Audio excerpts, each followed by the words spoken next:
All right.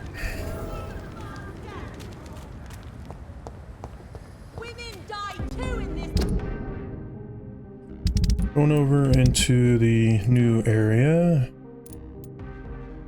Hopefully I can find this last person. And as far as turning this guy, I don't know. Like I said previously, I'll talk to him first, but probably won't end up turning him.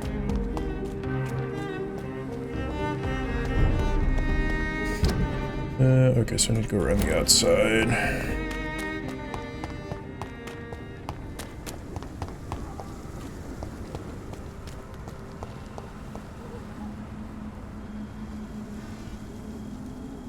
It's good. Alright, because I killed all you guys last time, except for those two up there.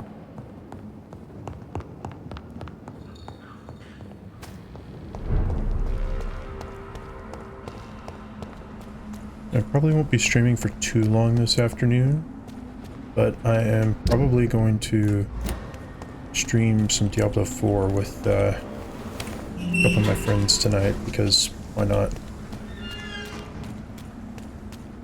I've played some on my own and whatnot during the... I cannot enter. I should find another way to get into the neighborhood. Okay.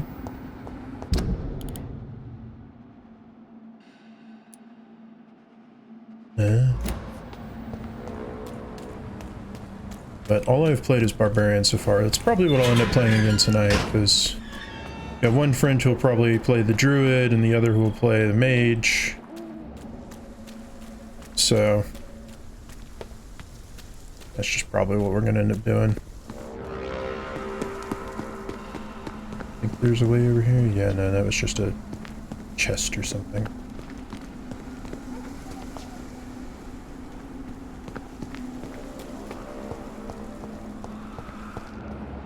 I think this passage could lead me close to Aloysius Dawson's mansion.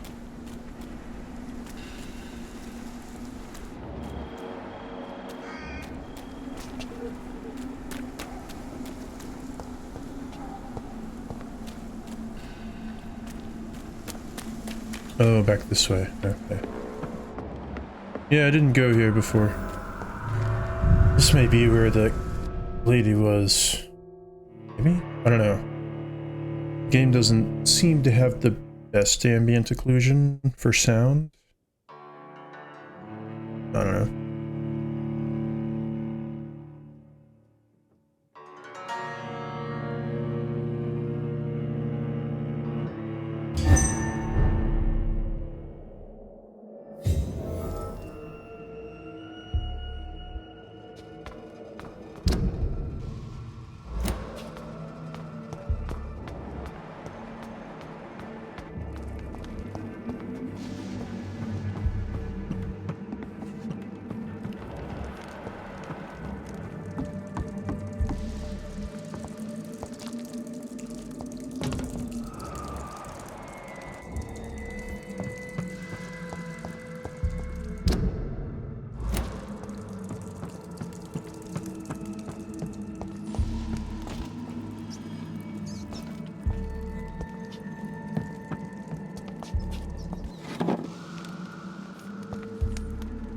Is there nothing in the box? Okay.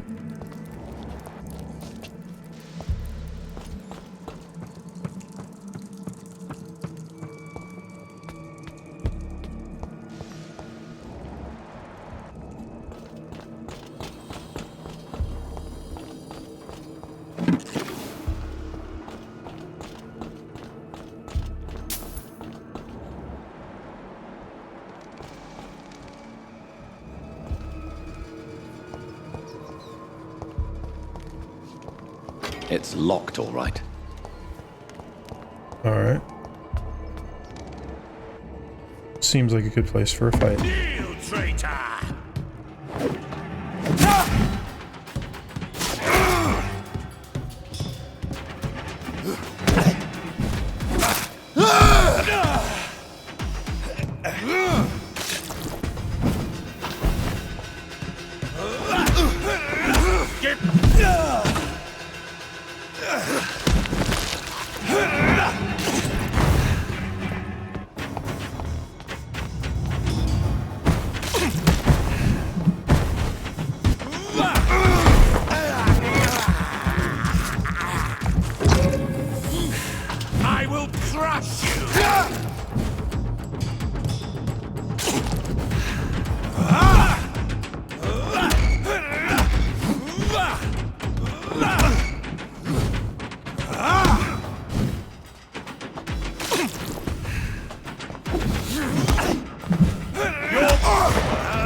Show me your power, Your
Show me your power, newborn!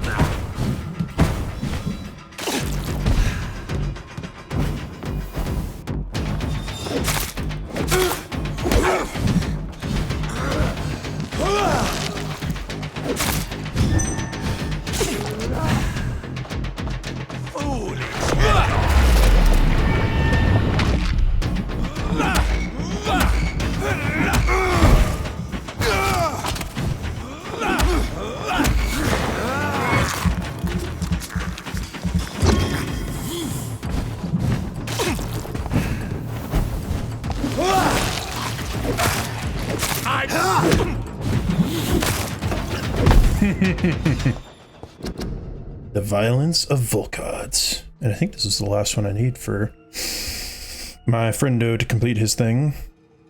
Never let the size of a Volkod fool you. These massive bastards can be as quick as any leech, and it can be put down the same way, by puncturing and pinning their rotten carcasses to the ground before beheading them. Remember, it's all about preparation and exploiting your target's weaknesses. Problem, of course, is that Volkods have no weaknesses. They are strong, fast, sensible, and deadly.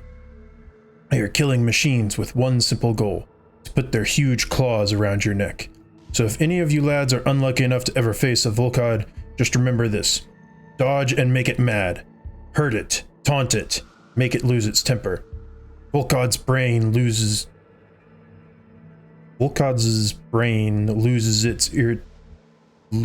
it when irritated enough. They stop thinking and start blindly attacking. This is your only chance to win, by gaining tactical advantage against a stupid beast. Use it. From the current Berlin leader. Yeah, I'd say it worked. And he hurt a lot.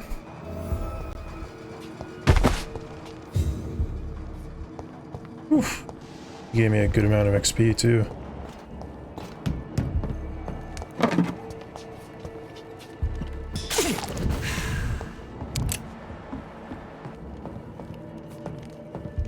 I didn't have to break out the shotgun for him, which was nice. Can I go back up and get the rats up here? Thank you. I need to heal. I can't believe I'm doing this. I can. Because I need to heal. It's not that.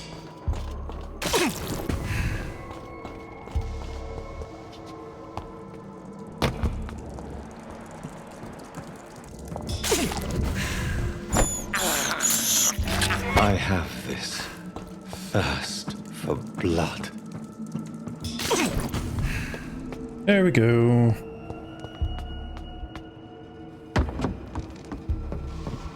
Where was that door?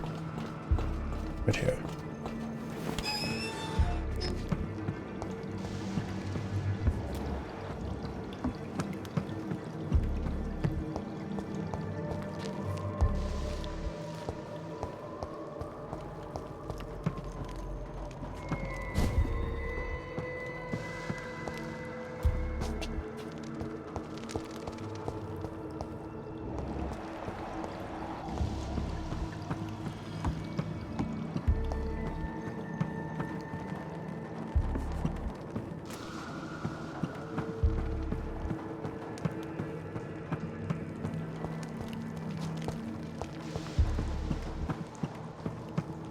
path is a little bit branching.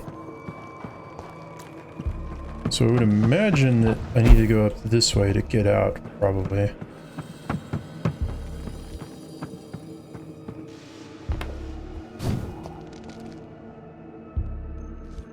Oh no, I need to go up even higher. Ooh. Hello, how did you get down here? Soiled letter. My name is Robert Teasdale. To whoever may find this message, please try to help me. My daughter Louise disappeared a few weeks ago. She was seen for the last time in a bar in the neighborhood. Not the one where she works at as a waitress, but another one. The Dancing Trout. 2 witnesses saw her leave the place with an elegant and unknown man, maybe a foreigner. There are many rumors of men and women vanishing in the area. I am convinced my Louise has been abducted and is kept somewhere nearby. And the police will not help, for they already have more important things to do. So I have decided to look for my Louise by myself. If you find this letter, it means I failed saving her. My Louise is a good girl who does not deserve to die like this. She is of medium size with dark hair and a scar on her right cheek. Please search for her and finish this work for me. God bless you. Louise's father was determined to find and save her.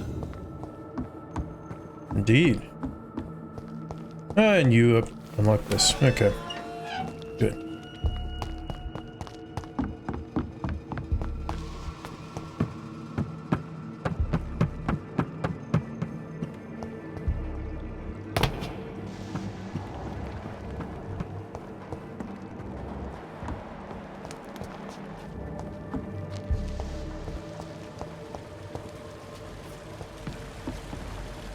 Another one of these puzzles, eh? Nothing. Hey.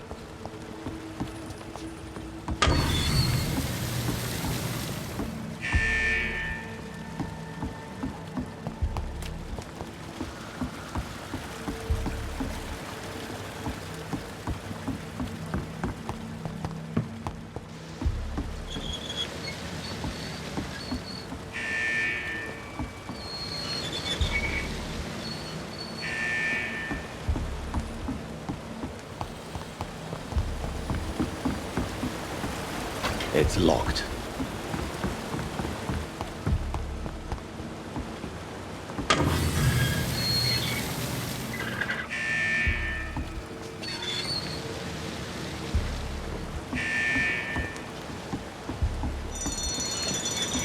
Ah. I figured I had to get it up to the right height.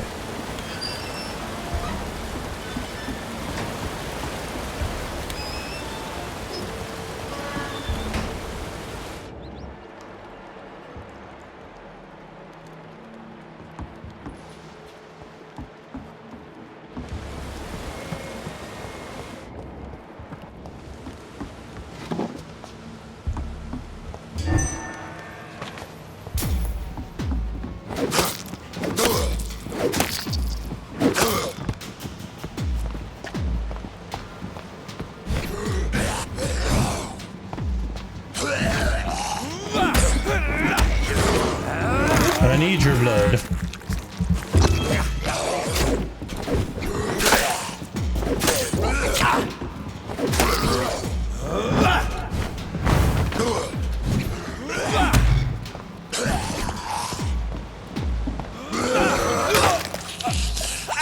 Can you not, please? Thank you.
Thank you. Thank you, everybody, for filling my blood back up.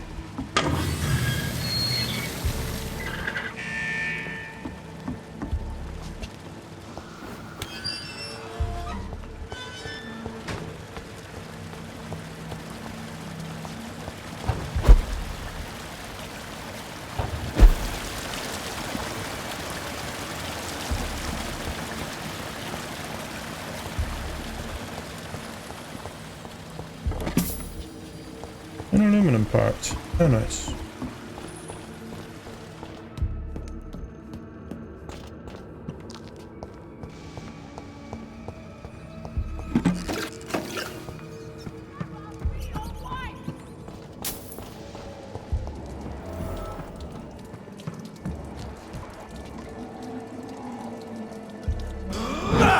How long are you gonna keep me locked in here?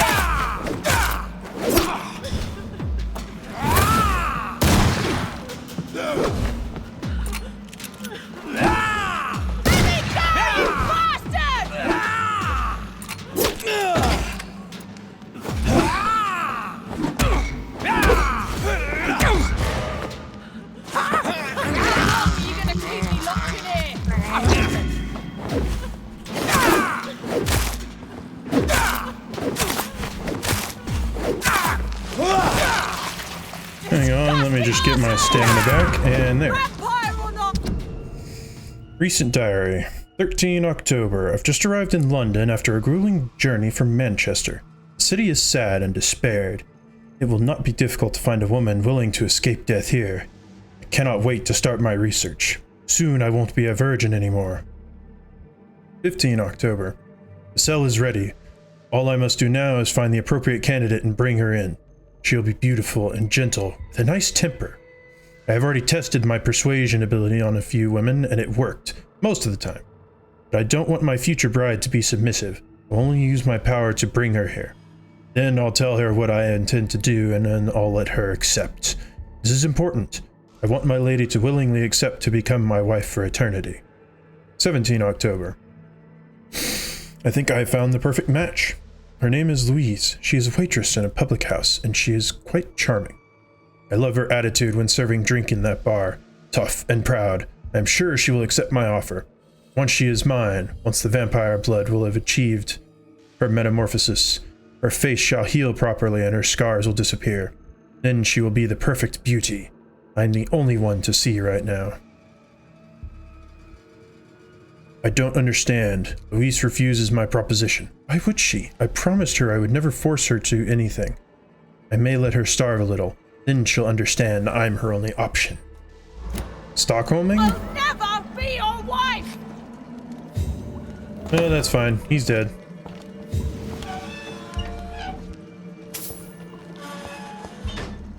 Miss Teasdale, are you all right? How do you know my name? Who are you? My name is Dr. Reed. I managed to track you down thanks to your father. So my father really was looking after me. This man, this vampire told me my father was dead. Is it true? I'm afraid so, miss. I'm so sorry for your loss. But you are free to go, as your abductor is no more. I suppose my jailer also killed my father, didn't he? Thankfully, he did not search your father's corpse, where I found his notes describing where he might find you. You should read them. I must find my father's body. He deserves a proper burial. Indeed. Goodbye, Miss Teasdale, and be careful. Until we meet again.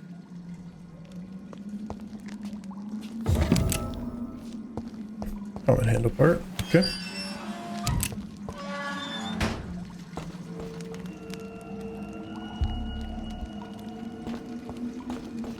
How is she gonna get out here, though? She can't do this like I can.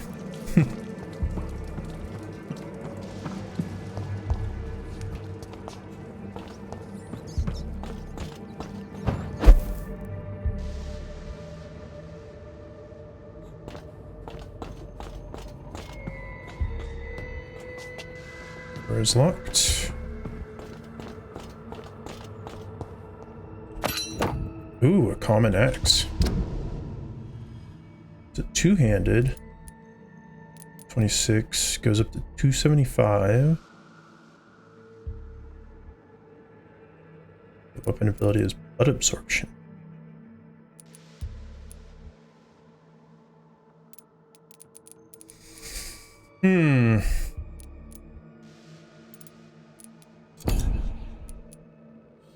So this does 264. This can get up to 275, which is okay. Same thing, get up to 10 blood absorption.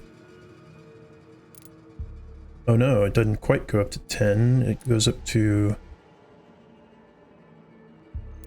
7.5, but it'll get increased 10% damage.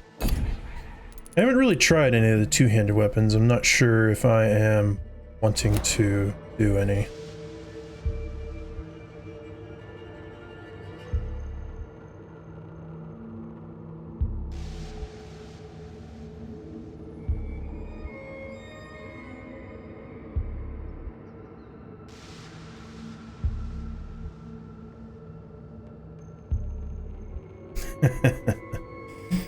My friend sent me some funny memes. Excuse me. Oh, I didn't realize this was separate.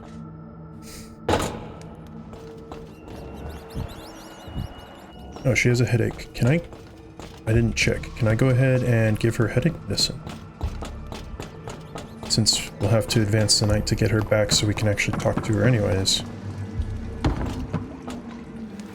You know you can leave. You should return to... Thank you for your sympathy, Doctor. Okay. Goodbye. So I can't do it till she gets back. Fair enough, I suppose.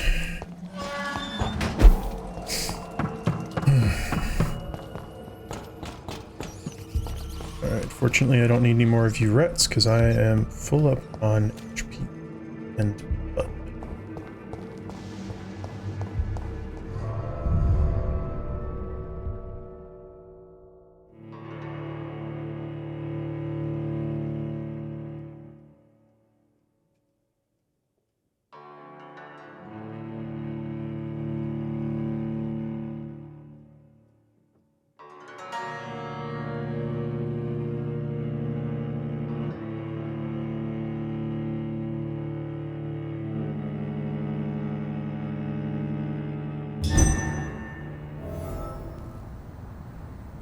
Unnatural selection.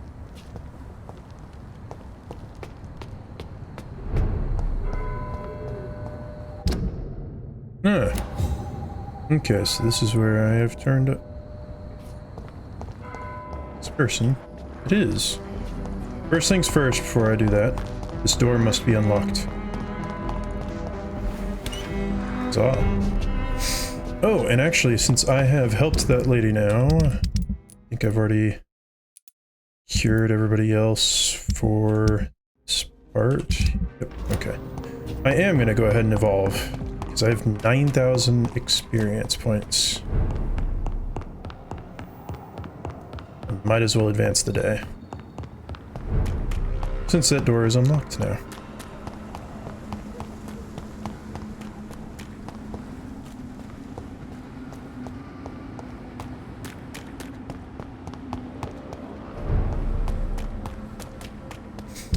Actually, I can report back to 2 people about their side quests as well and get some extra. Yes, you. I have found your friend. Good evening. And good... What do you know about Aloysius Dawson? That man is a tyrant. The embodiment of greed and selfishness. All I despise about this country.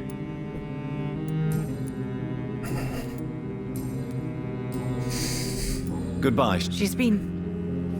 Oh, no, no, no. Her friend was the one that I had to kill. That's right. Goodbye. Good evening, old chap. I won't.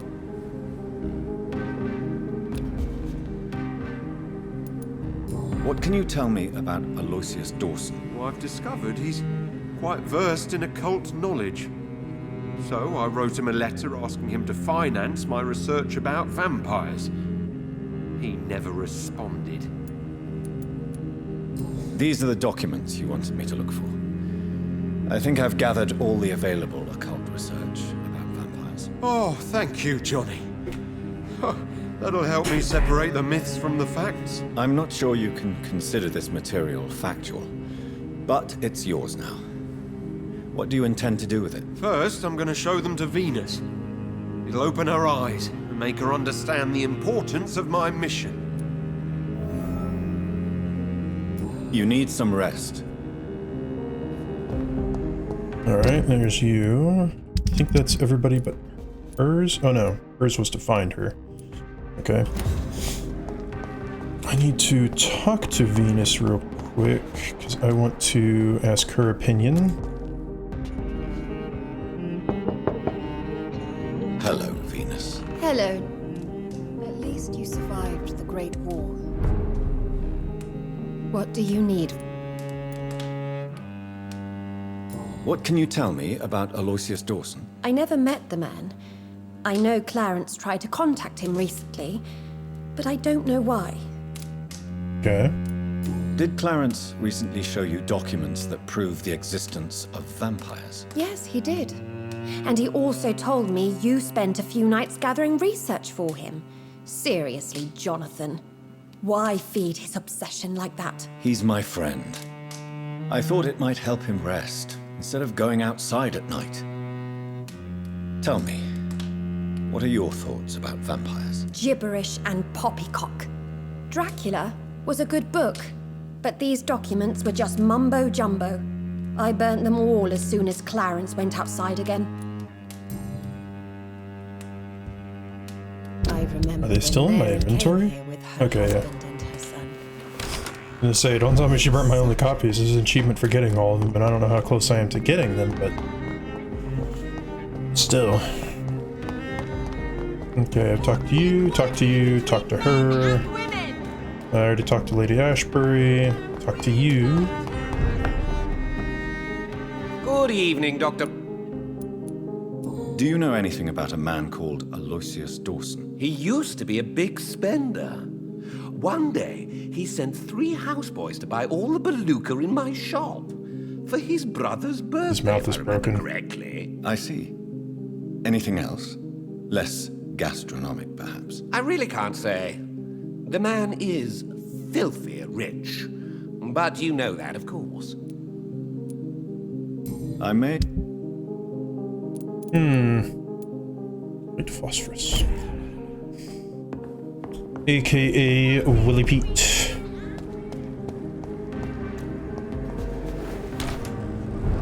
in the West End at night. That can't be true. Yes, Mr. What can you tell me about Aloysius Dawson? Not much, sir. Mr. Dawson's house used to be a good house, with many servants. I heard he fired them all recently. Avery, I finally deciphered my father's puzzle. Among other things, I found his watch. I'd really like you to have it. I can't accept this gift, sir. Yes, you can, Avery. You deserve it. I thank you, sir. I'll keep it until the day I die. Good. You do deserve it. You took care of my mother for a long time. Goodbye, Of course. Alright.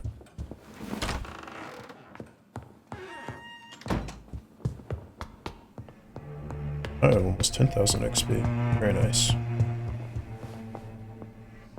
Hello again, Ma. Jonathan!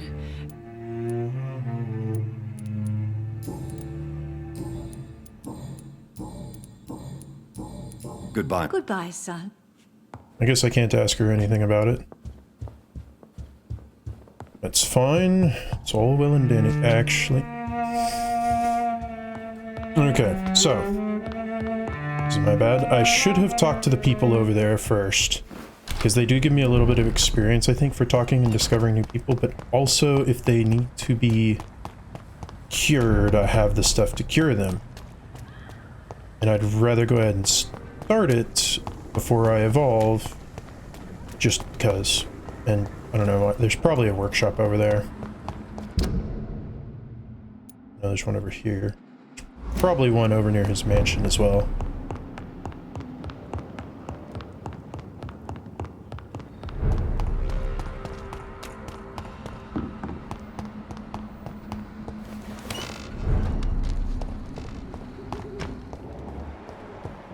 Okay, there's 2 people up there. Yeah, there's people down here as well. Okay. Ah, here's another shop. I hope you can stay a little longer this time. Talking to me? Good evening, Miss Price. I'm Dr. Reed. Do you remember me? Dr. Reed? Yes, of course. You are the doctor who healed me and my mum. Good evening, Dr. Reed. Good to see you too, Carol. Are you all right? Oh, yes. I did not hurt myself recently. I know how to take care of myself now. I'm almost a grown-up. Good. Why are you awake at night, Carol? I am helping my mother in her shop. It's not easy, but I'm a grown-up now. I'm sure your mother is grateful for your help. I do the best I can. But I'm so clumsy sometimes. I drop things. I injure myself. It's a good thing my mother has the patience of an angel. Why is work not easy? Is something or someone bothering you? Oh no, most people are gentle with me. But I'm so nervous sometimes. I pay no attention and hurt myself. Good thing my mum learned first aid. So you're a bit clumsy, are you? Well, that happens. What can you tell me of the people living nearby? I don't speak to many people, except our customers. It's not easy to make friends. And with the epidemic, it's even more difficult. Have you no friends at all? No. Mr. Nithercote used to pass by and was always nice to me. Does he not come by anymore? No. Mum said he was weird. Always reciting poetry about a girl he'd met in Whitechapel. I wonder who this camellia may be. What can you tell me about the epidemic? Some of our regular customers have left London. Some others only send their housemaids now. Everybody fears the contagion. I've even seen men with weapons. Oh.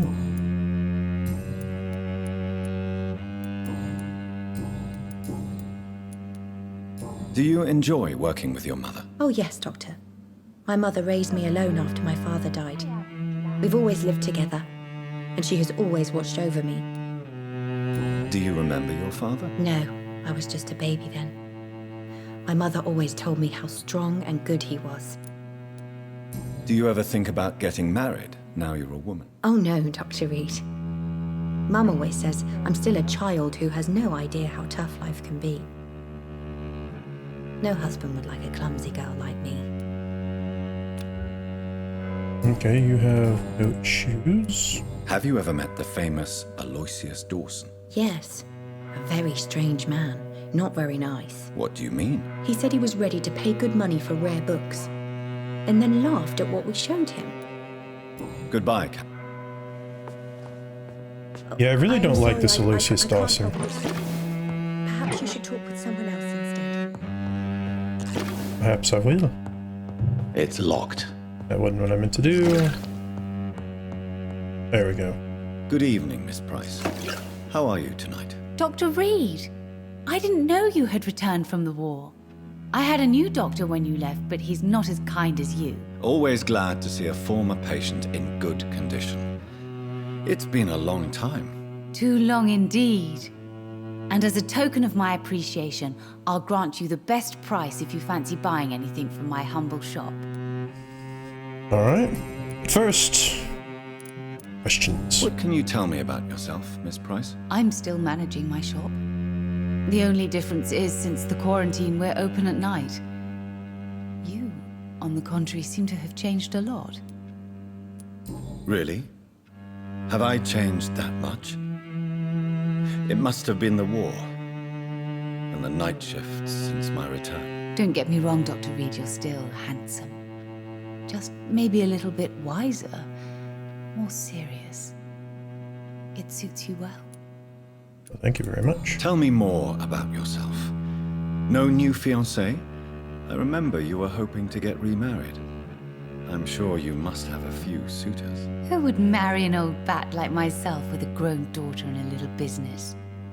As you know, I only fancy handsome men like yourself.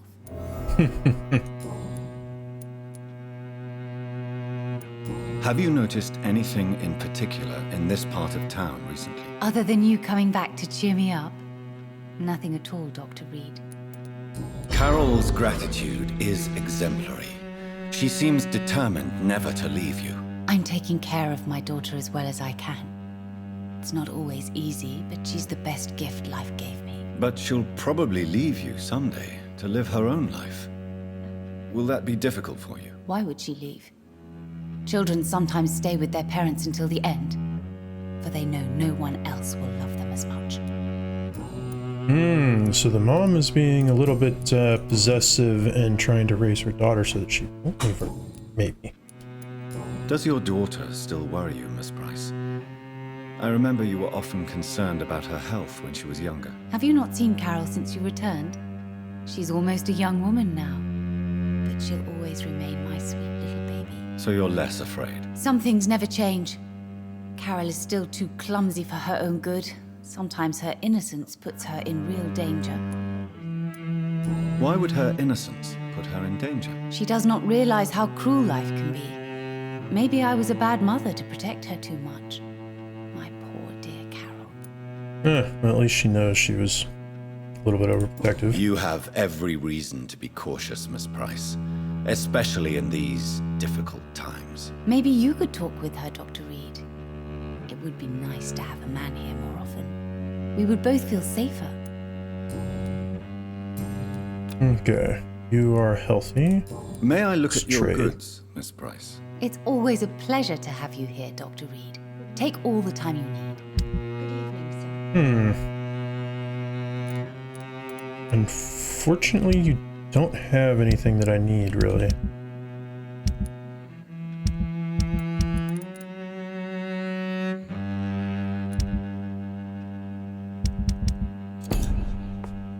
Alright. There's these two. Glad to see you again. Yeah, don't mind me just stealing the other stuff in your store.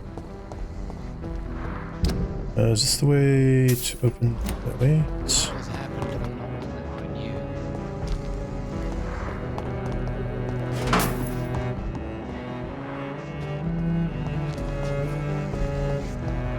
Oh, okay, good. There is a safe house. Murders to investigate. Good evening, sir. May I ask you what you're doing here at this late hour? I'm conducting an investigation about the epidemic in this part of town. And who are you, sir? I'm Dr. Jonathan Reed from the Pembroke Hospital. May I ask who you are and why all the questions? I'm Detective Inspector Charles Albright from Scotland Yard. And I don't find your answers convincing. What is a Pembroke doctor doing in the West End at this time of night?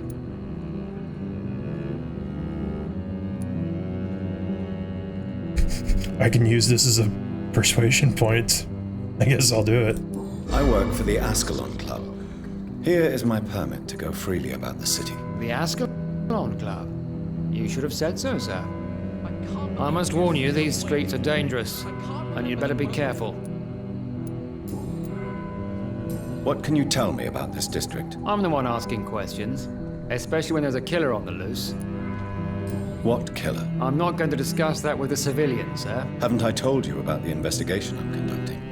Perhaps I could help you. All right, without giving you too much information, I'll tell you this. I'm convinced there is a homicidal maniac on the loose, using the epidemic to disguise his kills. Okay. And what about the epidemic? We both know the situation is critical, don't we, Doctor? Colleagues of mine die almost every day. What are you really doing here? I told you. I'm a detective inspector from Scotland Yard, investigating suspicious cases in the area. Do you work alone? Yes. The situation is difficult for the police. Many of us are sick, and since the summer strike, most men apply a work to rule on their patrols. Okay, he's healthy. What about the situation in the East End? Why are there no police there to protect the civilians? I know, it's a shame, but we just don't have enough men to cover the entire city. Why are you investigating at night? Criminals rarely act in daylight, you know. But since you are also a night worker, have you noticed anything strange which requires police attention?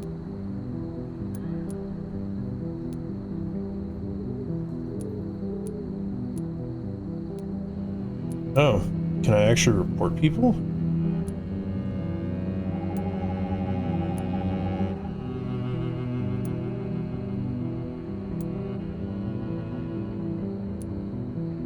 I'd like to report a name, Inspector. Jeffrey McCullum. I'm afraid he's some sort of vigilante, trying to recruit an army of angry citizens. Then I'll write the name down and transmit this intelligence to the appropriate office. Thank you, sir. I can't remember. Was he the one who's in charge of the hunt for the vampires right now? I don't remember. Tell me all you know about that homicidal maniac you're looking for. I'm not even sure there is only one. The wounds are always the same, but the modus operandi varies. Sometimes violent and brutal, sometimes precise and swift. How could different killers inflict the same wounds? That's my main problem.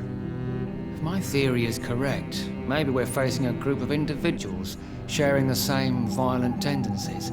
Perhaps a sadist cult. Or perhaps vampires? What are you investigating, exactly? I have a missing woman, possibly abducted a few nights ago. Louise Teasdale. It seems you already found my other missing person, Mr. Tadao Kimura. Tell me about Louise Teasdale. She's a waitress. Her father reported her missing. We don't have enough men to search for her, sadly. Do you have any idea where she could be? No, but I feel she's been abducted. She went to a pub a few nights ago and vanished. I thought about the sewers, but I'm not equipped for such an investigation.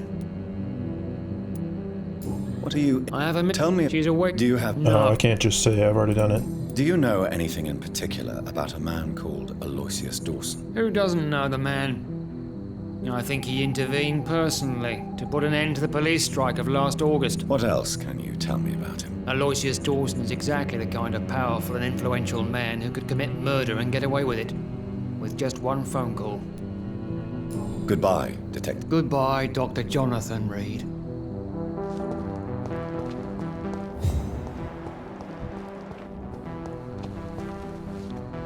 Good evening, sir. I'm Dr. Reed. Can I be of assistance? Dr. Reed? Dr. Reed? Is there anything wrong? No, it's just... your name sounds familiar. And your face. Have we met before? I think I would remember. So I suppose the answer is no. That's odd. I'm certain I've already heard of you. My name is Pericles Baker. Does that mean anything to you? I'm afraid not, sir. But it's a pleasure to meet you anyway. The pleasure is mine, I guess. I only wish I could remember when it was that we met.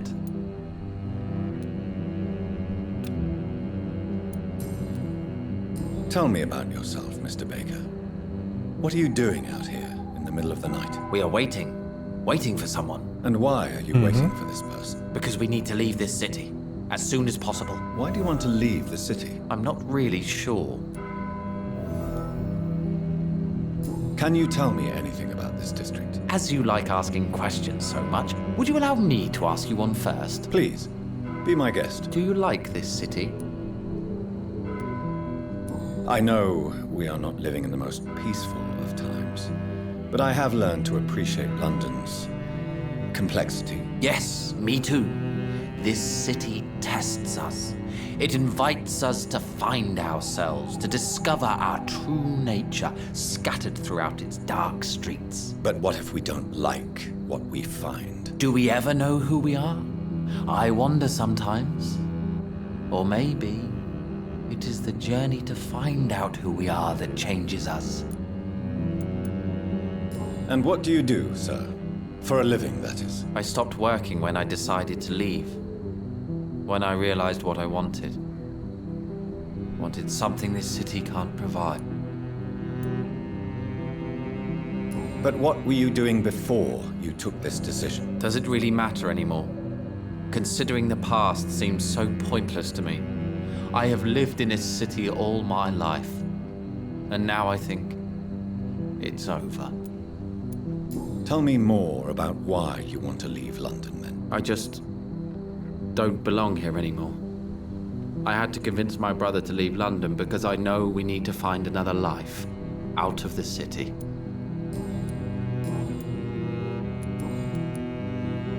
Who are you waiting for? I'm sure he has a name. I really can't answer that question, since I don't know that person. And why is that? This person is mostly my brother's acquaintance. I don't even know his real name. Only that this man could help us leave this city once and for all. But why would you need this person's help to leave London anyway? Well, I thought we should have left this cursed place already, but my brother convinced me to stay a while longer, and here we are. What can you tell me about Aloysius Dawson? I've heard this is a man who has searched for his place in the world for a long time. I hope he found it. Goodbye, Mr. Baker. Good evening, sir. I am Dr. Jonathan Reed. Do you need my help? Yes, please. Would you be kind enough to tell me what the time is? That's all you need to know. Well, is it not important to know? As important as where you are? Or who you are? I suppose you're right. And who are you then, sir? I am Agamemnon Baker. Like my brother, I think we need to leave this city immediately. And my brother and I rarely agree on anything. Okay. May I ask what you're doing outside at this hour of night? I don't know. You should ask my brother instead. It was his idea in the first place. You must have your own ideas. From what I have managed to understand, I guess we're supposed to wait here. Waiting for someone to come. What can you tell me about this part of town? It's the only place I've considered myself happy. Or at least that's what I believe. Unfortunately, it's time to leave. Why is that? Because I'm not feeling happy here anymore. Are you?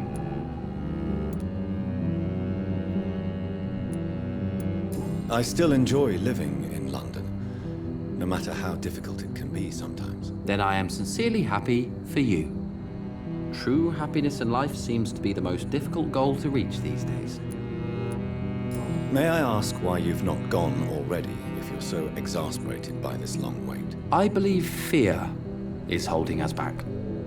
My brother would have said it's laziness, but it's just because he's prouder than I am. What can you tell me about your brother? He's older than me, I think.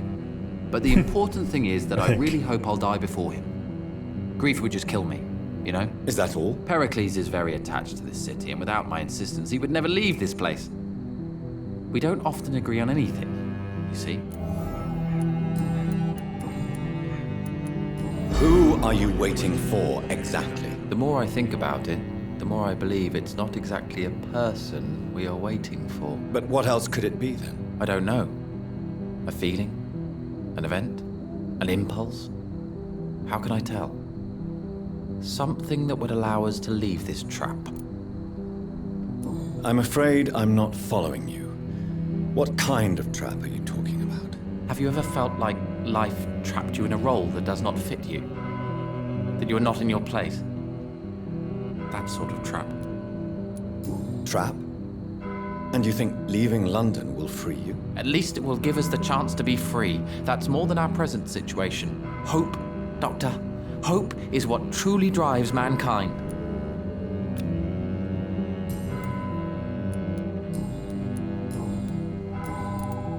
What can you tell me about Aloysius Dawson? You should ask that question to my brother instead. Personally, I've not seen Aloysius for many years. Goodbye. Good evening, Mr. Baker. Why do I all...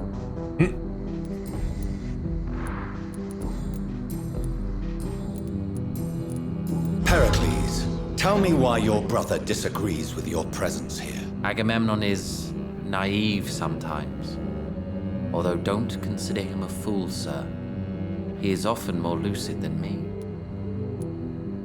At least you both have the same difficulty explaining what you're doing, and for what reason. But is that not a common problem for all mortals? What can you tell me about your brother? If you are searching for a pleasant chat, you should speak with him instead of wasting your time with me. He has always been the more gentle of us. That's it? That's all you can tell me about him? For the time being, true kindness is the most valuable quality, my good sir.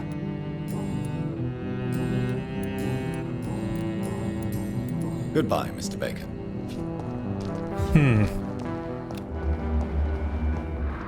Are those all the people in this area now? No, there's still one more.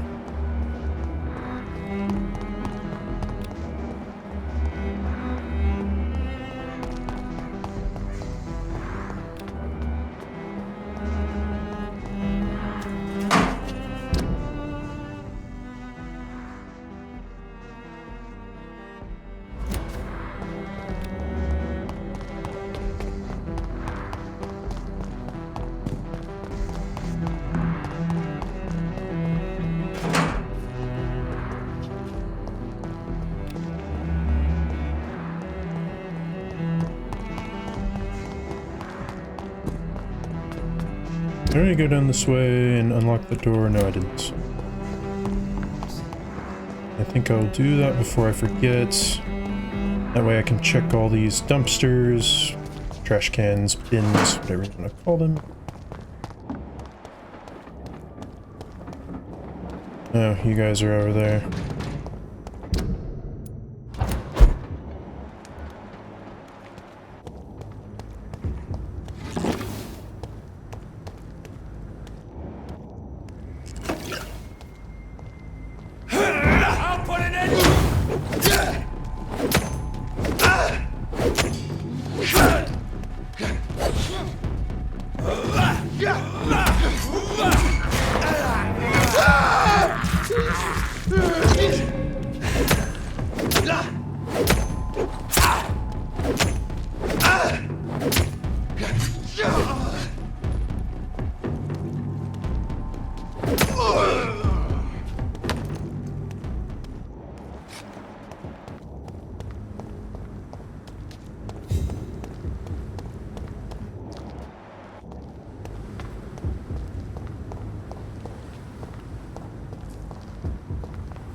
There we go. That door has been unlocked.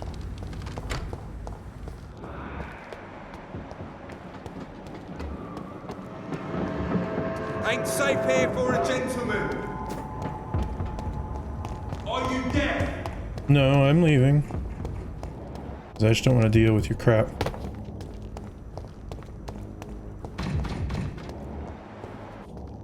I'm not sure where the final person is, but that's okay, I guess.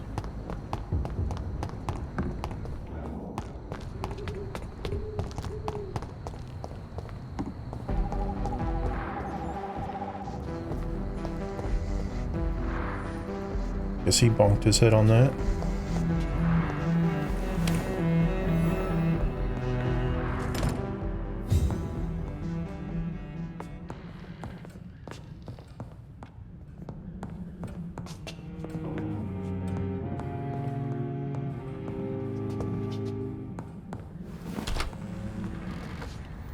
Interesting.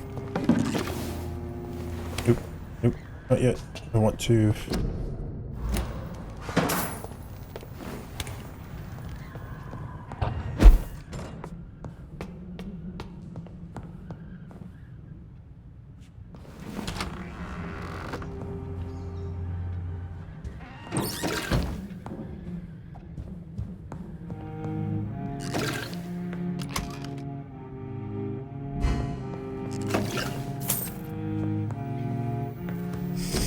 Okay, analyze you. Nice. Now all I need is the antidote. And let's see.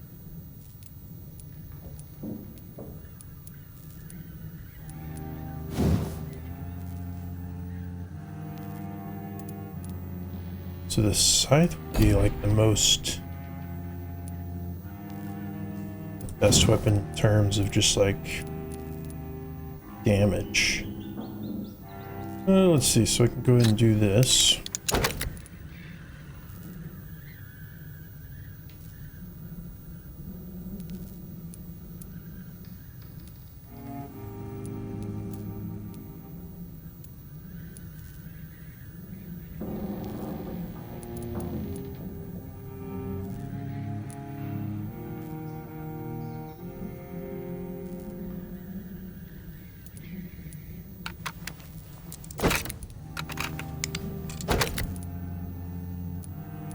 There.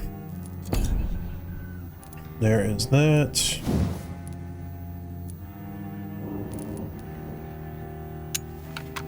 Try to upgrade you.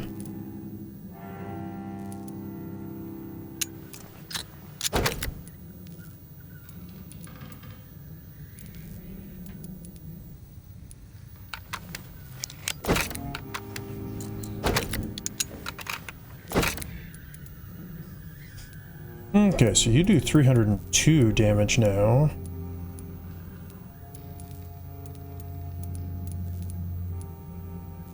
Going up to level 5 will apparently not increase the damage at all.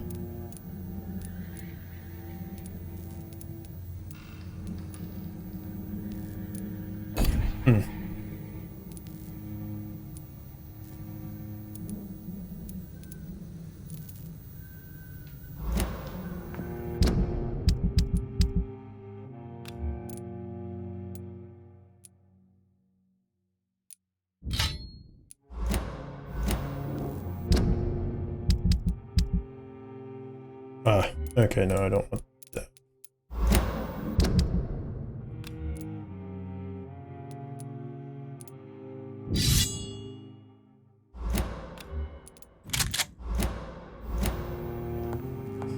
Okay, there's that. Now it's finally time to upgrade.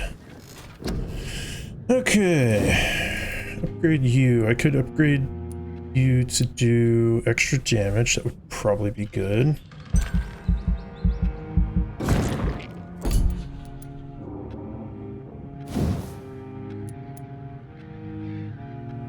500,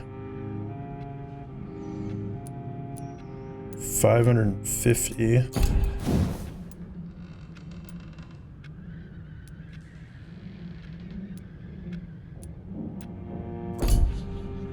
Leave the healing at the moment. Increase the damage for you.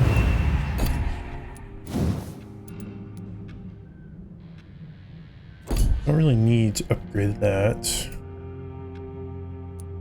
Let's see, damage or healing. Probably healing.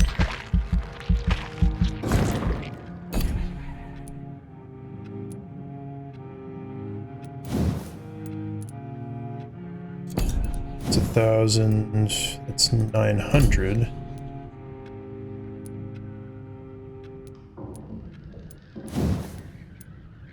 It's 1,000. 1,000.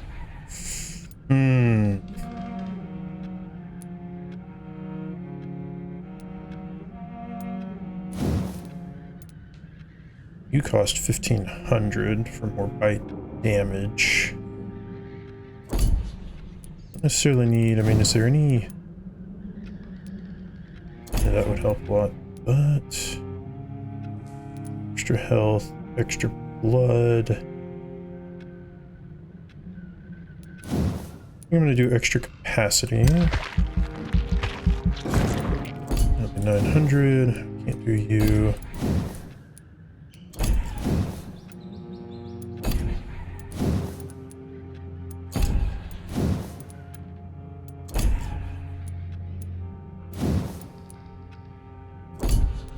Still 985.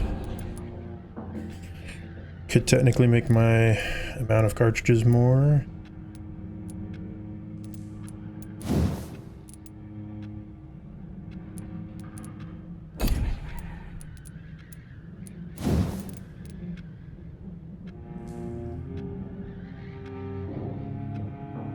Yeah, I'll go ahead and do this.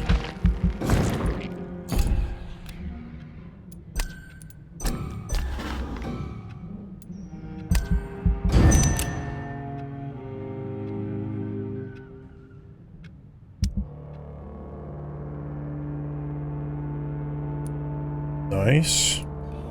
Just need to get her and it'll be sanitized. You got a cold, okay. Sanitized so they're still healthy. Oh, yeah, because she died.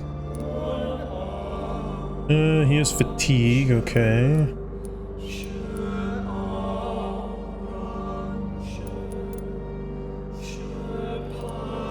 So I'll go and give her the stuff for the headache, him for the cold, save you for just later.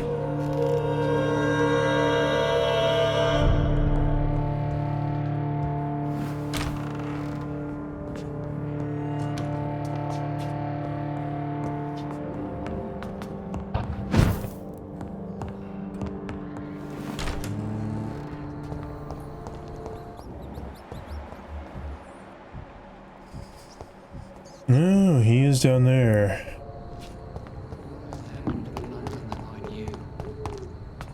Not quite sure how to get to him from here.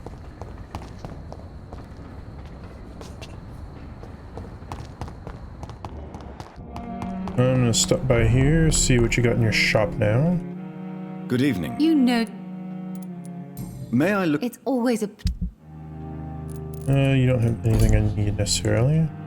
Dr. Reed, I am glad to see you again. I want to ask Good you evening. about Mr. Dawson. Do you know Aloysius Dawson? Everybody knows him. He's only been to my shop once, though, looking for rare books and other intriguing antiques. Did he buy something from you? No, he left quickly. He almost laughed at my goods. Mr. Dawson may be a rich man, but you can't buy good manners. But isn't Aloysius Dawson known for his philanthropy? That was before his brother Robert died in an aeroplane crash. Since then, the remaining twin has turned into a heartless tycoon. Goodbye. Dr. Reed, I am glad to see you again. Okay, so one of them was over here in Whitechapel. I will go and...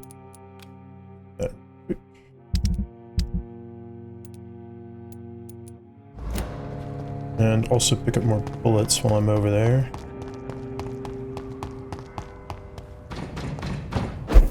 Knock, knock, knock. I'll kill you!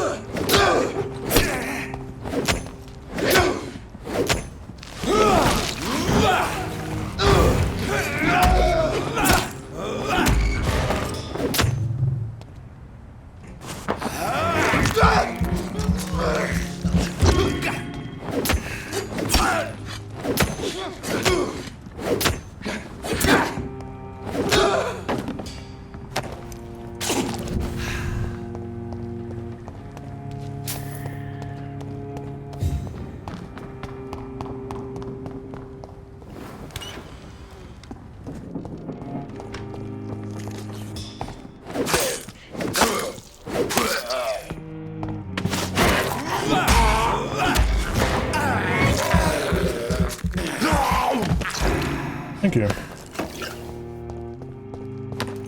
Let's see if I remember right. Go this way.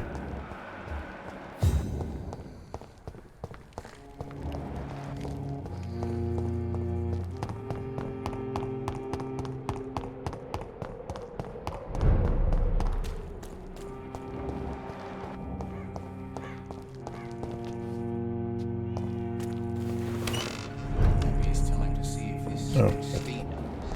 working nearby.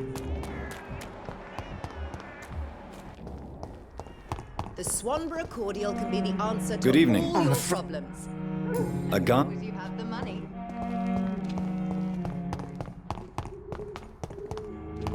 When science fails. Good evening. Surely you have. How do you... I would not even accept. Yes. Do. I said I don't want anything. Goodbye. Gangs are ruining this neighborhood, if you ask me.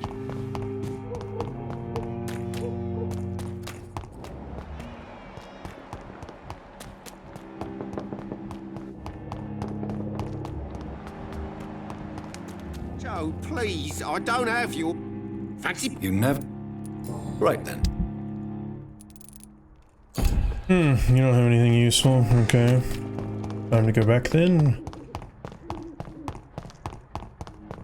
This district seems to get uglier every year. It's called age.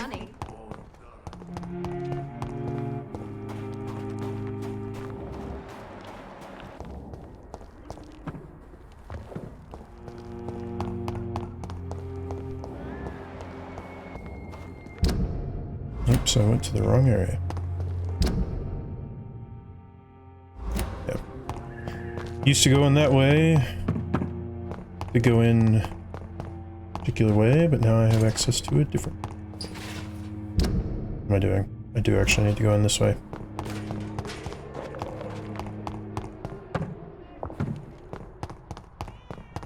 Getting all turned around.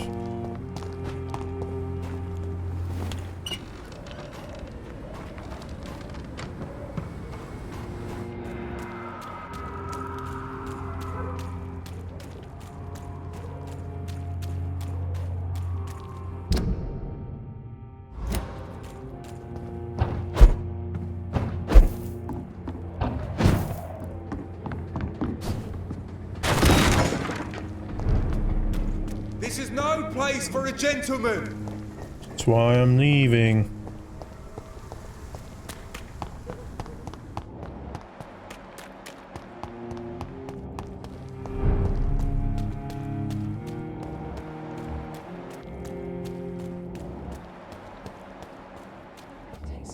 There you are. Good evening, Miss Teasdale. How have you been since you returned home? Dr. Reed. Oh, thank God you returned safely from these awful streets. I was so worried about my father that I left without thanking you properly. Please don't mention it, miss. Good. I found him, you know. My dad. Or what was left of him. I think my abductor intended to do the same thing to me. What do you do for a living, Miss Teasdale? Before my kidnapping, I was a waitress in a pub. Now I'm unemployed. Were you fired? No. It's just that after my recent experience, I don't feel like I can go back to my normal life. I need to do something useful. Be very careful, Miss Teasdale. You were lucky to escape death once, but vampires lurk everywhere. You killed my kidnapper by yourself, didn't you? No offense, Doctor, but you're just a doctor. I don't see why I couldn't do the same. What do you intend to do? Dad always told me, Louise, if you want something, don't stop until you have it. I did my research and I found it. Ichabod Throgmorton, professional vampire hunter. I'll be his apprentice. You do that, at least you will, not really be in much danger, because he doesn't know what he's doing. What can you tell me about this area? I've never really liked this part of town. It was where my father wanted to live. I won't remain here much longer. What exactly don't you like about it? People here are contemptuous and elitist. My dad always said, Louise, always treat people like you want them to treat you. Fair enough. You seem to cherish your father a great deal. Dad was the best. He kept an eye on me, but let me make my own mistakes. Louise, he used to say, mistakes are the best teacher. You would have liked him. I'm sorry you didn't have the opportunity to say goodbye. That's all right. He's buried in consecrated ground now. Nothing bad can happen to him. Louise, what can you tell me about the vampire who captured you? The little fucker claimed he'd fallen in love with me. That he wanted to spend eternity with me. Not a bad idea. At least that's the way it seemed at first. Really? Did you consider accepting his proposal? Well, immortality. Not a common wedding gift, is it? I think he just wanted to have his way with me. Can vampires even fuck, Doctor? What? Well, I really can't answer that. Well, since they are creatures of blood, physically speaking, I suppose an erection is possible, but Don't be embarrassed, Dr. Reed. I was just asking.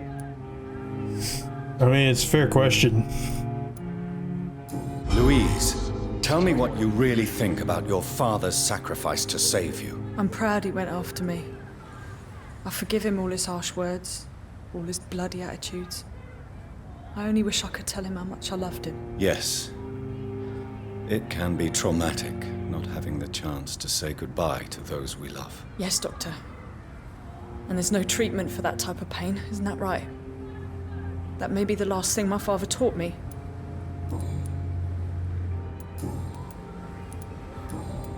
What can you tell me about Aloysius Dawson? Never heard of him. Really? He's very well known in London, throughout the country even. He a big shot or something? Never interested in politics myself. All words and no action. Fair enough. Goodbye, Miss T. These leaflets were telling the truth all along. Nobody takes them seriously. Nope. Hey buddy, you got yourself a believer. I understand exactly what that poem meant the other night. Good evening. Oh, I forgot to heal her. I may. I will do that in just a second. You don't have anything I need. It's always been your house, Dad. Good. Can I? Do you need my... I don't need your help, but... I have no doubt about it. All right then. Goodbye. Why can't I forgive you, Father? I thought you said you did forgive him. Oh well. I am on my way to probably not forgive Aloysius Dawson, and probably not give him what he wants. Which is perfectly fine. Are you deaf? Stupid! Nope. I am just here to kill you. Over there! There's one of them vermin!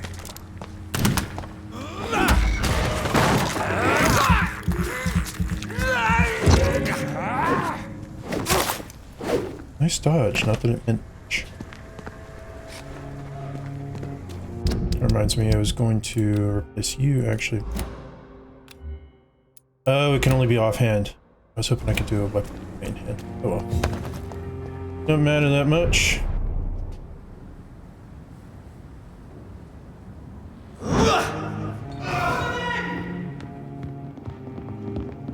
Want some of that?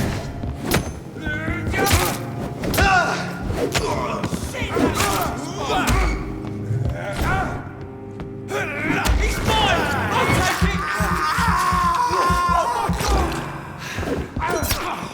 I'll take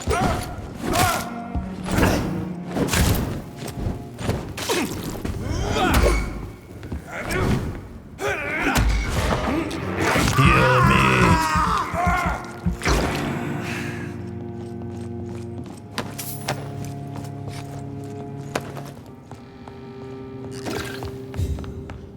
Thank you.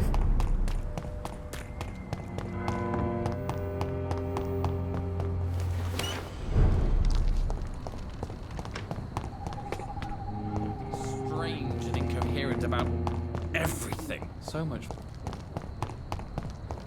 I am gonna go around this way in the back and check, because I see him down there. I don't know why I can see him all the way down there.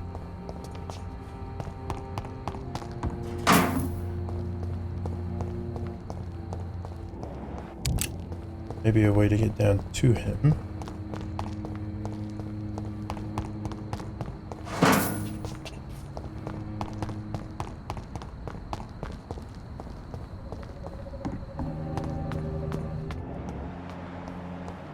Ah, yes, he's down here. Okay.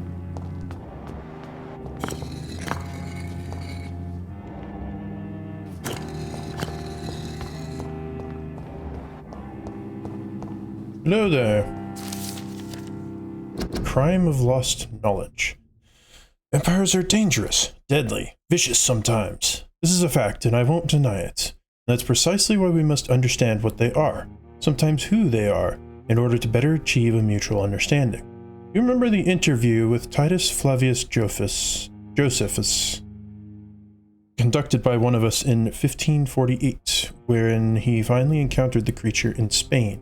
Remember how each of the very carefully chosen words expressed by this vampire warmed our heart each time we read them, for they were all extraordinarily windows to a past of which we have only glimpses. Well, Titus Flavius Josephus is no more, since the Vatican's hunters destroyed him a few weeks ago. and with him vanishes unearthed treasures of knowledge about the pillars of our civilization. This is a crime probably as heartbreaking as the killing of an innocent life by a vampire.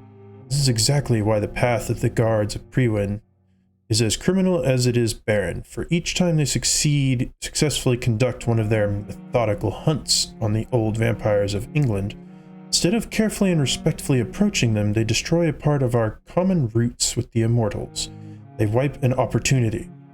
The concept of the Great Hunt is a crime, for it blindly kills words and thoughts.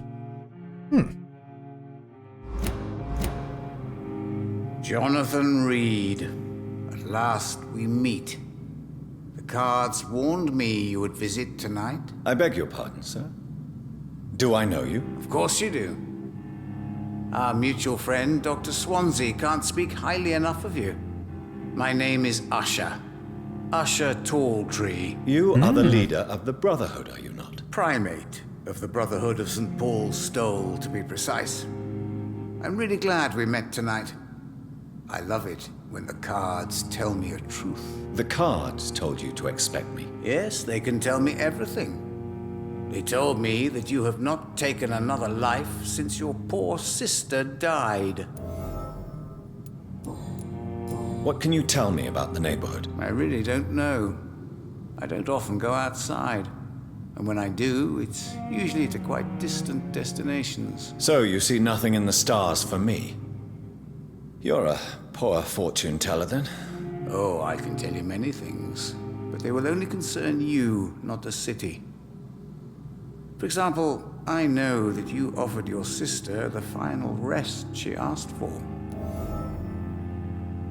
Do the cards speak of my Mary? No. It's the burning aura of guilt that precedes you everywhere you go. Fair enough. Read my fortune, then. You have been chosen, Jonathan. I see on you the mark of a strong being, so powerful it needn't even reveal its strength. Tell me about yourself.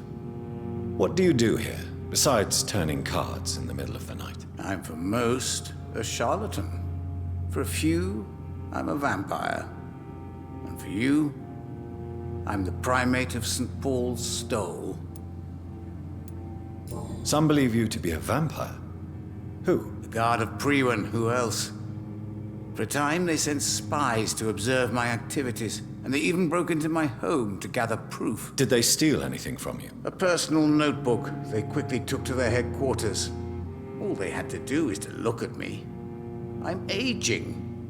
What better and definite proof that I'm not an immortal? Do you want your notebook back? If you ever find it, I'd be glad to have it back, of course. I do ask one thing, though. Do not read it, Jonathan. Some secrets are not meant to be revealed, even to immortals. For how long have you been a primate? It was 15 years last year. What do you make of Dr. Swansea? Edgar is a brilliant and dedicated man. A man of his time, sometimes a little muddled, but always looking for new paths and new concepts. Can you read the cards for me? Are you sure you want to know what they will reveal? Yes, I am. It will cost you 150 shillings. Here is the money. The Joker. A woman bent to obey and debase herself. A cruel gaze in the dark. A monster laughing at you. Karina Billow, huh? Can you read the card? Put the money on... Here. The Hunter. A good heart in disguise. A liar willing to help for real. An armed man unable to strike. Okay, so he just kind of gives you information about other people. Interesting. Oh, I'd have to be level 5 to do that. I already talked to you about that stuff.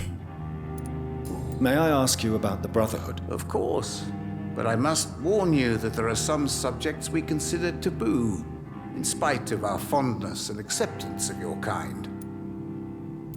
I know there is no love lost between the Guard of Priwen and the Brotherhood. What caused this rift? It was 1801. The Brotherhood was stronger then, a strength that made them hungry for ever greater power. An argument divided them, and the wound never healed. What was the nature of the disagreement? The problem was that both sides considered themselves the legitimate heirs of the original Brotherhood. We divide up the books, the relics, not always fairly or with consideration. Who founded the Brotherhood? That's precisely the kind of question I cannot answer. It is delicate, and may reveal some of our secret traditions. So you're not just a club of academics and scholars? Once upon a time, very long ago, the Brotherhood did more than simply study the vampires. They took actions to eliminate the more ferocious and corrupted. How did you learn about Mary? And spare me the hocus-pocus parlor tricks. The truth, now! Swansea told me. Don't look at me like that. His task is to observe and gather information about vampires. He had to tell me about Mary.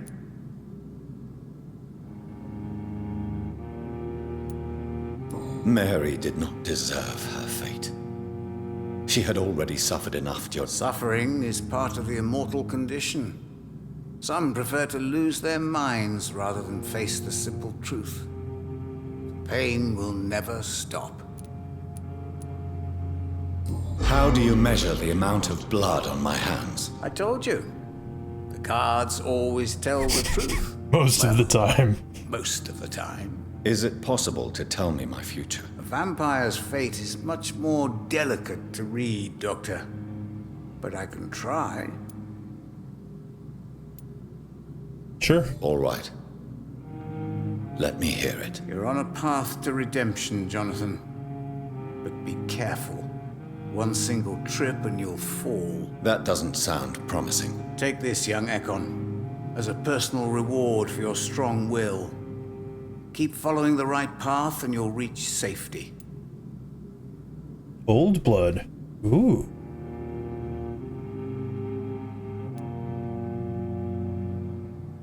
I would rather not know.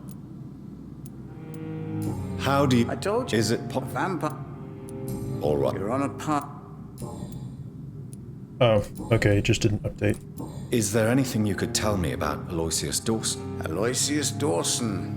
Yes, of course. We met on several occasions. With time, he got deeper and deeper into the occult. He's not the only one. It's been quite the fashion for several decades. The Golden Dawn, for instance, is just one example. True. Aloysius was a member of the Golden Dawn until 1900. Then his thirst for dark knowledge grew. I'm talking forbidden texts, readings which blackened his heart. Goodbye, sir. I rarely wander. A red river, a song in the dark, the whispers of a sun. So many signs to interpret. So I thought that I'd already done all the investigations that I could. Huh.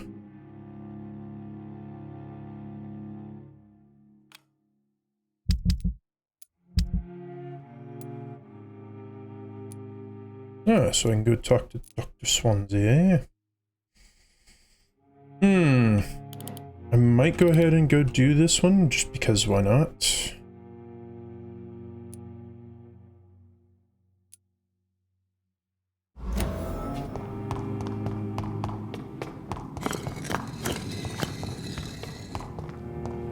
Okay, I gotta see, what is... Nothing.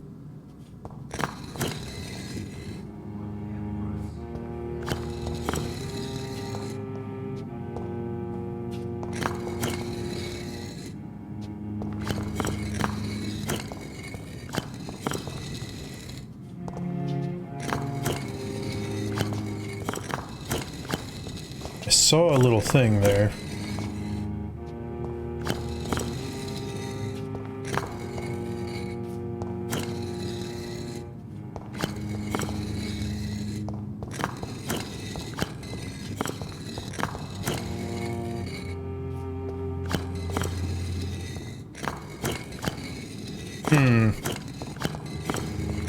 assuming there must be some kind of pattern or something to that.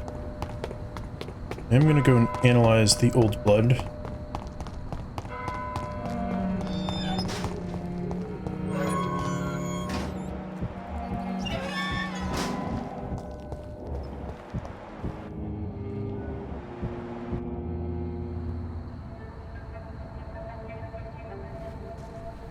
We should be far from town already. All right. But where would we go? Anywhere. Anywhere that isn't here. And what is that, by the way? A safer place? A less strange place? And where would that be? Life is strange. And we are alive. For now, yes. But for how long? If we decided to flee, we should be far from town already. All right. But where would we go? You guys are a little bit weird, aren't you?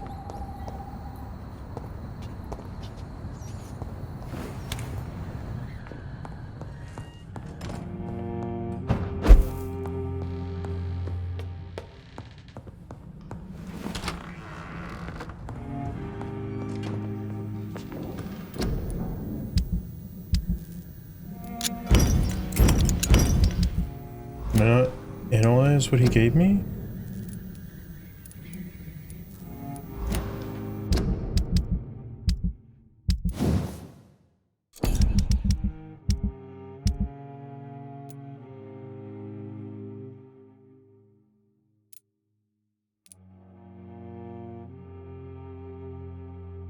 It's a serum that I can use?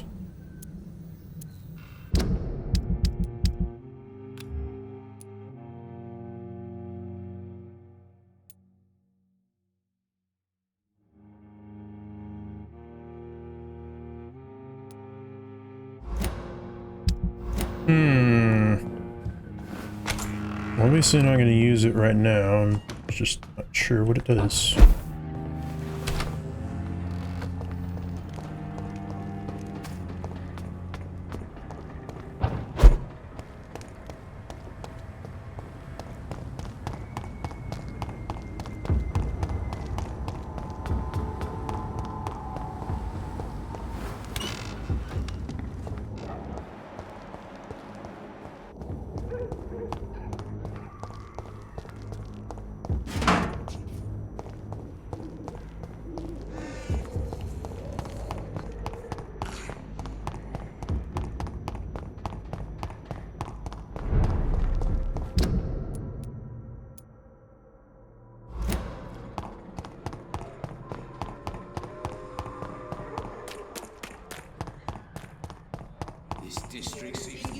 Again.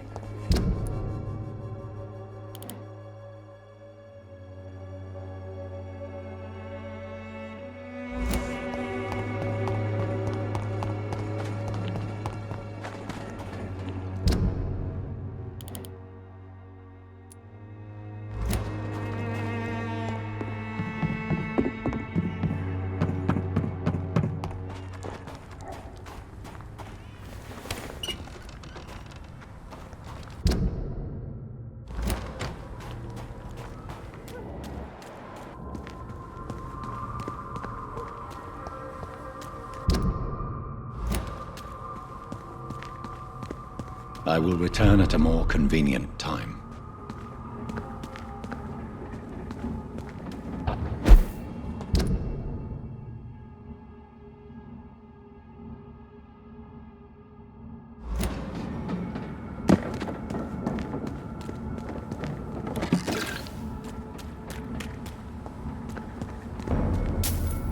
There's one of them. Watch yourselves.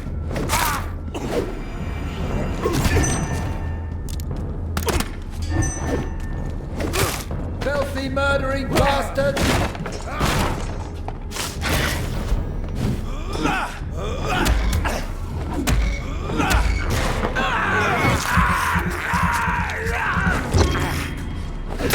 God!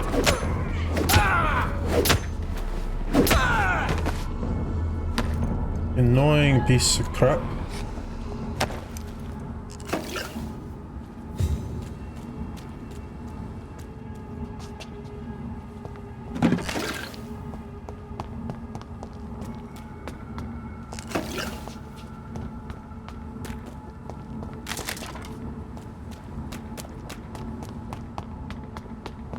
Guess I have to go in this way.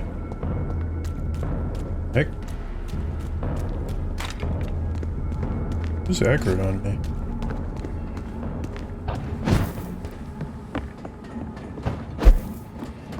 It's locked, all right.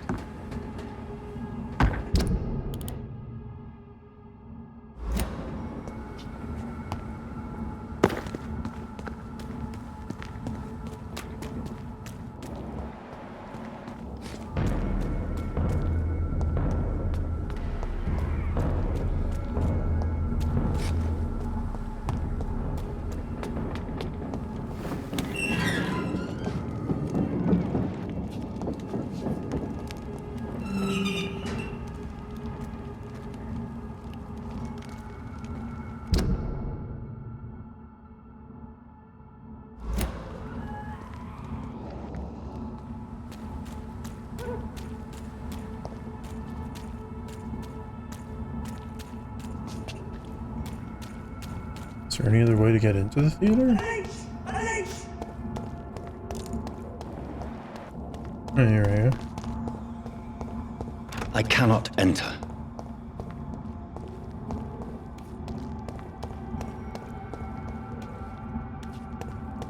It's up to us! Okay, well, I don't know how to necessarily get in there right now, so I am just going to, I guess, go back. And advance the main story.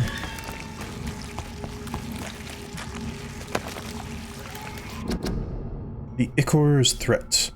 Of all the evil and foul skulls I ever had to fight, the Ichor, or Ichor, may have been the worst. Not because of its fighting prowess, even if its remains a powerful and dangerous opponent. Not because of its superior wit or cunning plans. An Ichor is quite blunt and straightforward in its actions and objectives. Spread disease, contagions, and epidemics whenever and wherever it can. An Ichor is the incarnation of viruses and infections. Wherever it goes, sickness appears and quickly spreads. It is like it only walks this earth to generate plagues and epidemics, as if its skin itself diffuses sickness. Ichors are clever, sneaky, malevolent, and ferocious, capable of enduring many wounds. To spoil a water tank, a granary, or a banquet, this is the kind of things an Ichor would enjoy to do, in order to please its putrid and perverse nature. They are so rare that we do not know anything about them. The lazy Brotherhood believes that they should not be considered vampires or skulls, but as something else. All I know is this: an Ichor must be destroyed by all means necessary as soon as it is spotted. Fair.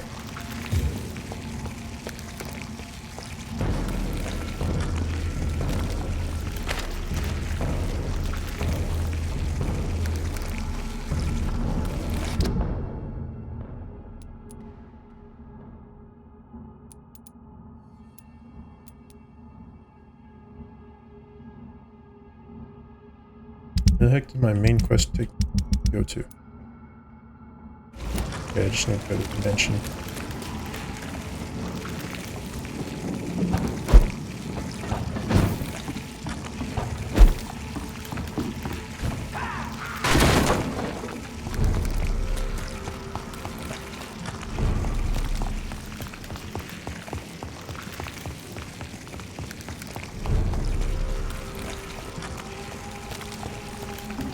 Oh, yes.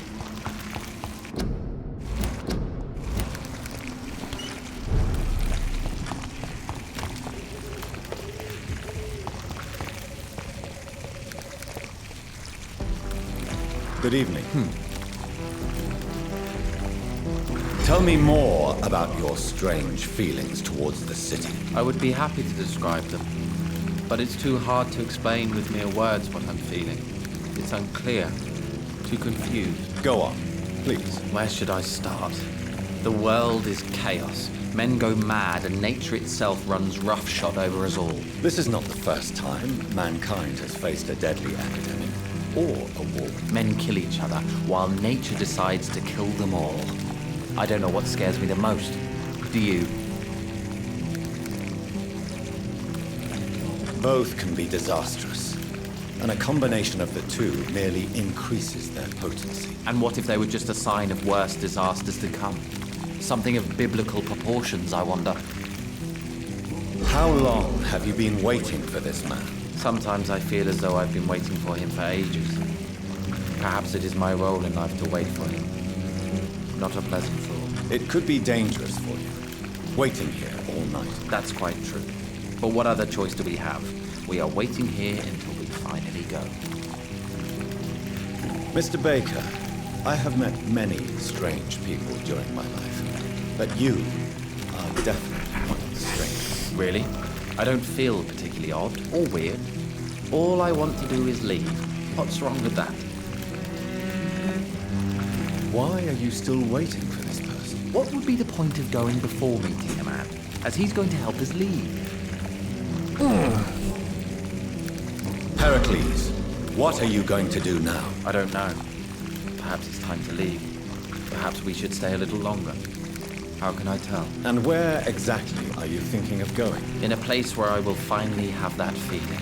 To be where I belong. The world has to be meaningless chaos to make such a heaven plausible. Goodbye. Hello again, Dr. Reed.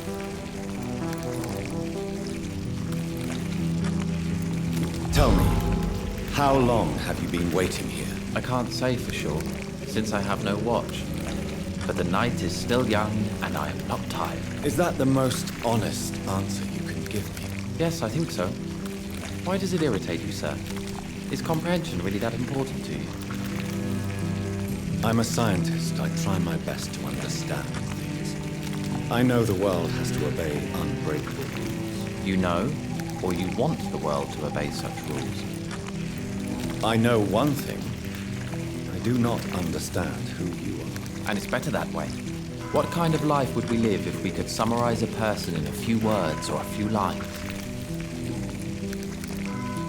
If you finally manage to leave London, where do you intend to go? A happy place, that's for sure. A place where I can smile because I know the next day will be better than the previous one. Such a place doesn't exist. There are never any guarantees that tomorrow will be a better day. That would mean I have no hope left. And I just can't accept such a conclusion. What are you really afraid of, Agamemnon? The problem is, it's precisely what I don't know that frightens me. So I suppose I can't really answer your question. Goodbye. These two have a couple screws loose because they don't seem to have any idea what it is they want or are looking for.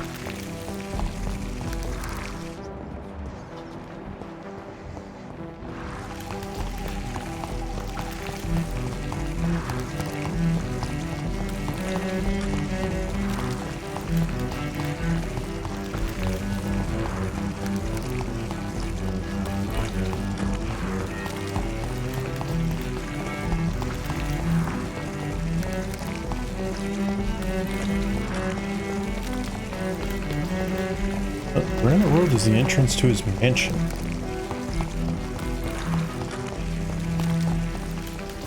It's locked, all right.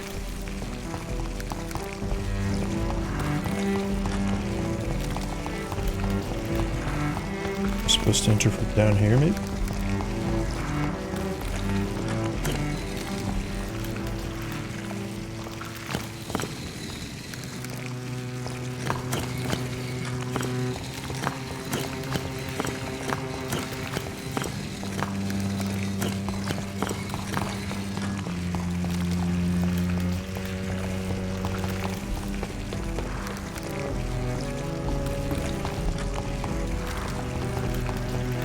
It's none of these doors.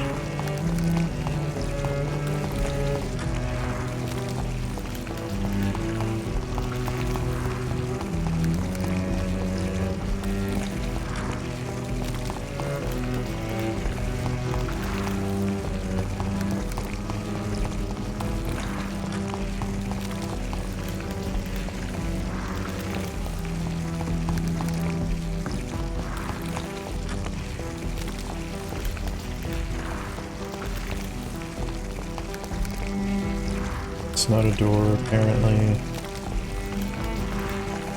Yeah, it looks like the door to go in.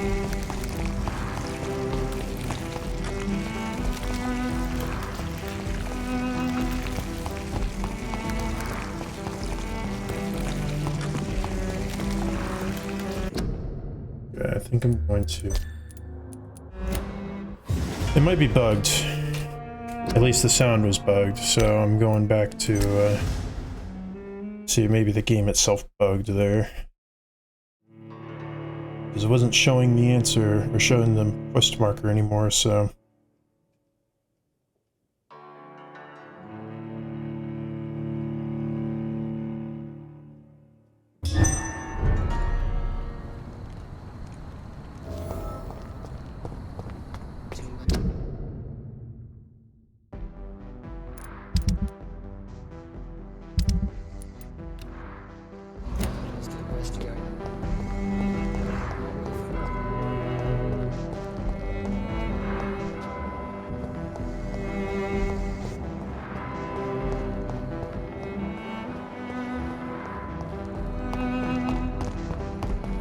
I cannot enter.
Yeah, I'm trying to enter his mansion, but I can't.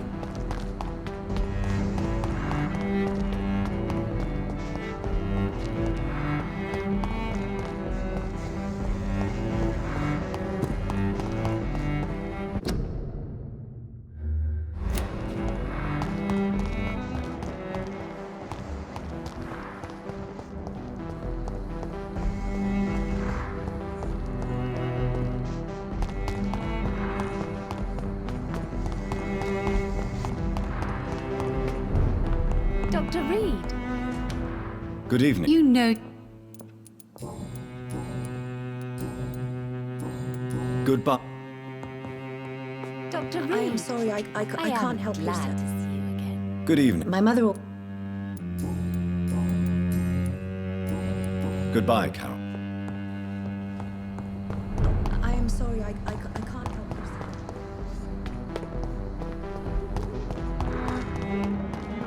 We've seen some of these things sometimes.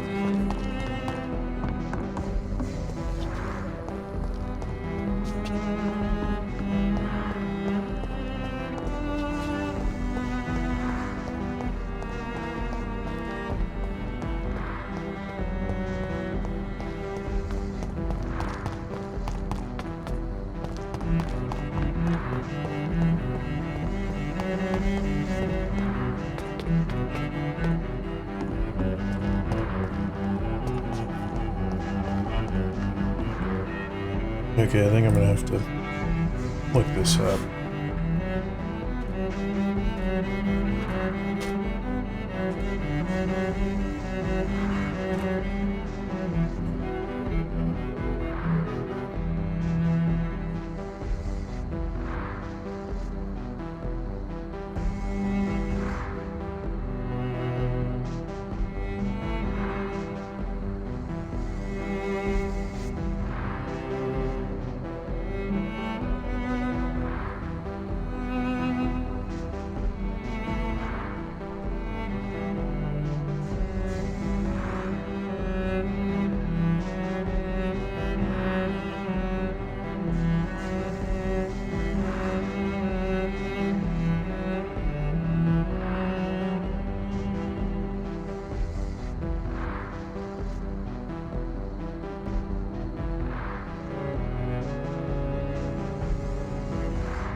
Okay, so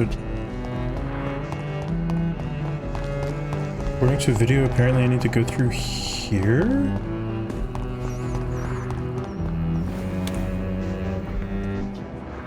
Actually, it says there's a blood spatter.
Oh, that was, I think I found it. So that was extremely misleading.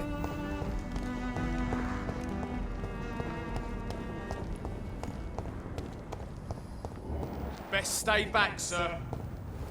Why did it say that it was over here when it's... Okay, game. Thanks for that.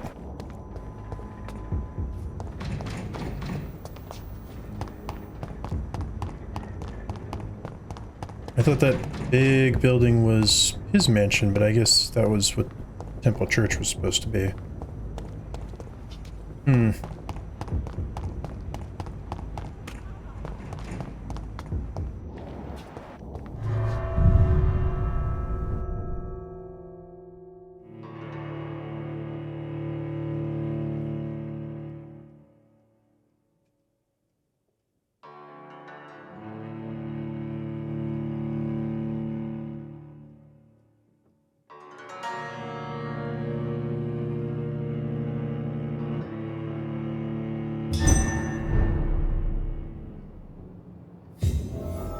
Dawson's mansion.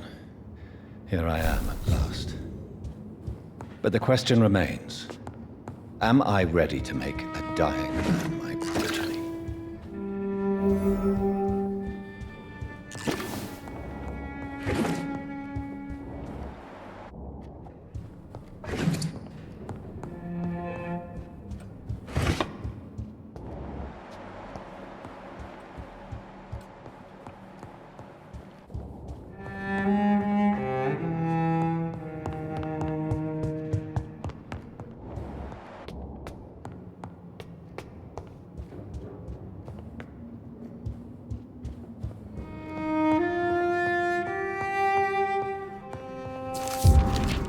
Newspaper article. Execution of John Francis Sparrow. John Francis Sparrow, 21, has been hung this morning in the prison of Pentonville. Mr. Sparrow was sentenced to death after being found guilty of the murder of his sister, Alexandra Sparrow. Till the end, the man claimed he was innocent. No formal proof of his presence at the crime scene was ever brought to court, but he has been sentenced to death and executed anyway. Scotland Yard refused to reopen the case despite the many holes in the chain of events, which ended with the death of Miss Sparrow. Charles Albright, who conducted the inquiry for Scotland Yard, refused to answer any of our questions, but 3 weeks ago he was demoted without any official explanation. What a strange way to reward an efficient inquiry. Reduced in rank for falsely accusing a man of murder. I wonder what Inspector Albright thinks about his punishment.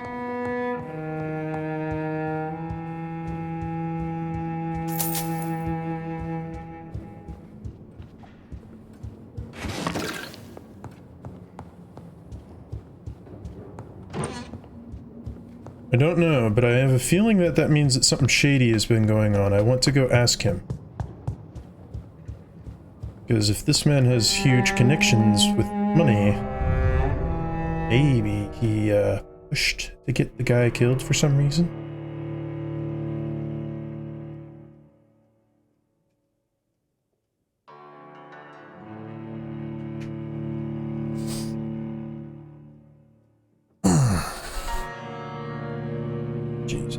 Why does it take so long to load this?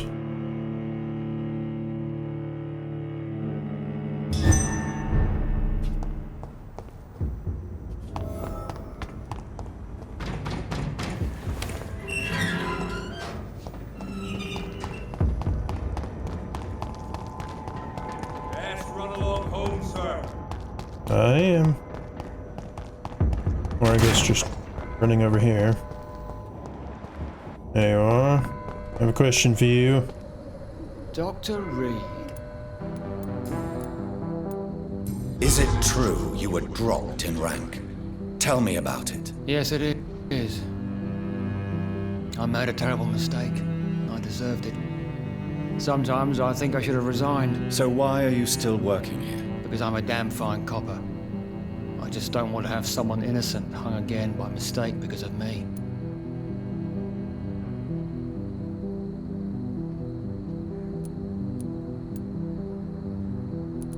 I would have expected a different question.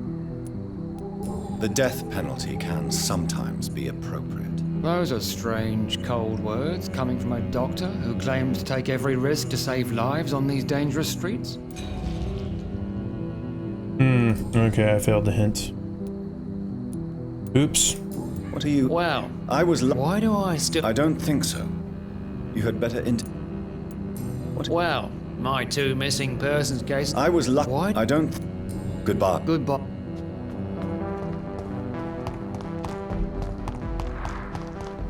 Okay, that didn't change anything.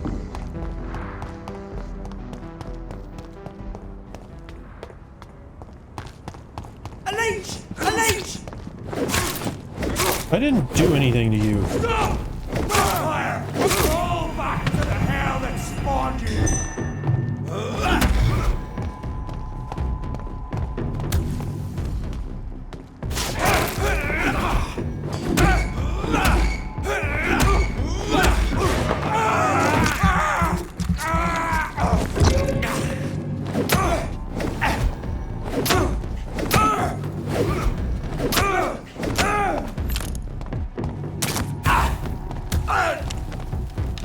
Away with you!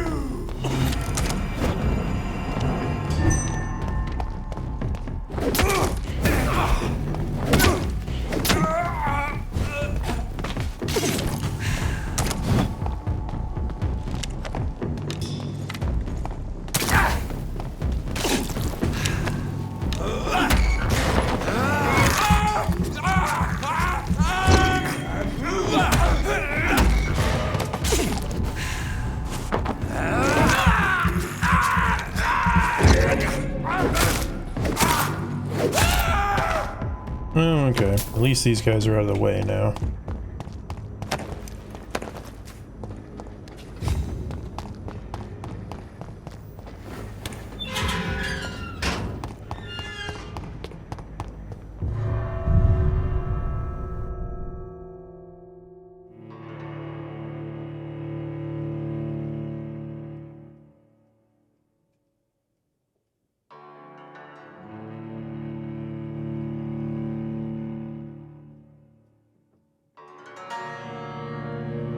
Why does it take so long to load this house?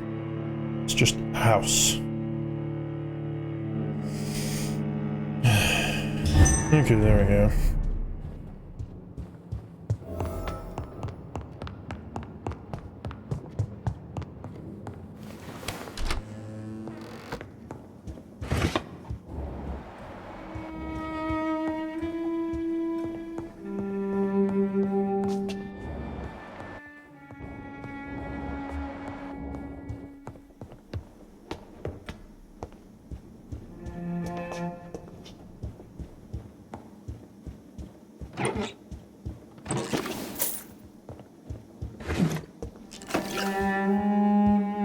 It's locked, all right.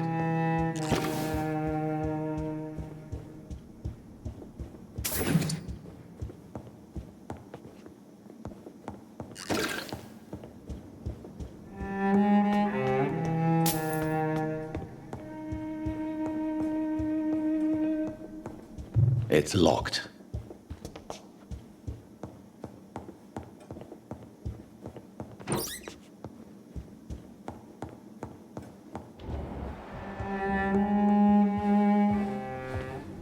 Finally, you're here, Dr. Reed. What took you so long? I had to pass several of your barricades and outposts to access your mansion, sir. Death, pestilence surround us, and time is against me. I see you've gathered some of the most expensive, albeit experimental, blood transfusion equipment available. All this could be so useful in a hospital. Yes. Since Lord Redgrave sent me a doctor to perform my conversion, I thought you might find some of these devices useful. Most thoughtful. But tonight I'm not here as a physician. But I feel reassured that a specialist such as yourself would help me to escape the Reaper. Very well. But before I proceed, I have a few questions for you. If you must, but be quick, for I don't have much time left in this life. First of all, I need to be sure that you know exactly what is going to happen to you, sir. I can assure you I'm as informed as any man can be. I have planned for this moment, Dr. Reed. Planned very carefully.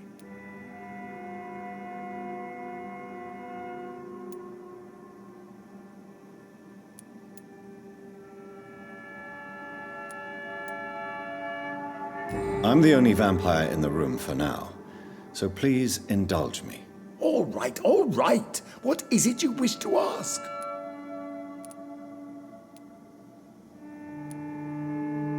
I will become your maker. Do you understand what that means? Well, I certainly won't consider you my liege, or some such drivel. You can be assured of that. You'll need to feed on warm blood. Blood from mortals. How do you feel about that? I'm rich, Dr. Reed, and powerful. I'm sure I'll be able to acquire all the blood I need without ever having to sully my... What do you know about the Guard of Priwen? What I do know is that I'll crush anyone or anything that would dare to oppose me. Let's move on then. Please, I'm cold and tired. I feel my life waning with every moment. But first, before you embrace immortality, what would you do with such a gift? That's a rather impertinent question, Dr. Reed, and I will do as I please. Answer me all the same. What will your first action be as an immortal? To save London. I will finance the most efficient quarantine ever seen. I will build a wall that will separate the sick boroughs from the healthy ones.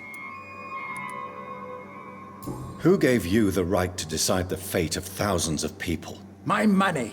My money and my pending immortality gives me the needed authority, Doctor. I'm a businessman. I'm used to tough decisions. You really plan to build a quarantine wall across London? Yes, it will be tall and strong, separating the wheat from the chaff. By doing so, you will also create 2 separate prisons. Come, sir. An eminent doctor like yourself knows that such radical measures have proved efficient in the past. Let me guess. You mean to isolate the rich from the poor? This is a desperate measure for desperate times. England must prevail, Doctor, no matter the cost. Quarantine is not a bad idea, medically speaking. But I'm convinced this epidemic will not be contained by mere walls. As long as the right people are on the right side of the wall, that's all that matters. But you can't guarantee infection will not spread. Just one contagious carrier would be enough to create an apocalypse. The apocalypse is already knocking at the gate. We must be strong now. What if a new outbreak happens inside your walls? You'll have created a giant trap. That won't happen. As long as we dispose of anyone that is contaminated as soon as they are spotted. I've heard enough. It's time to proceed. At last. All right, do what you have to do. If it hurts, so be it. I've been preparing such a long time for this.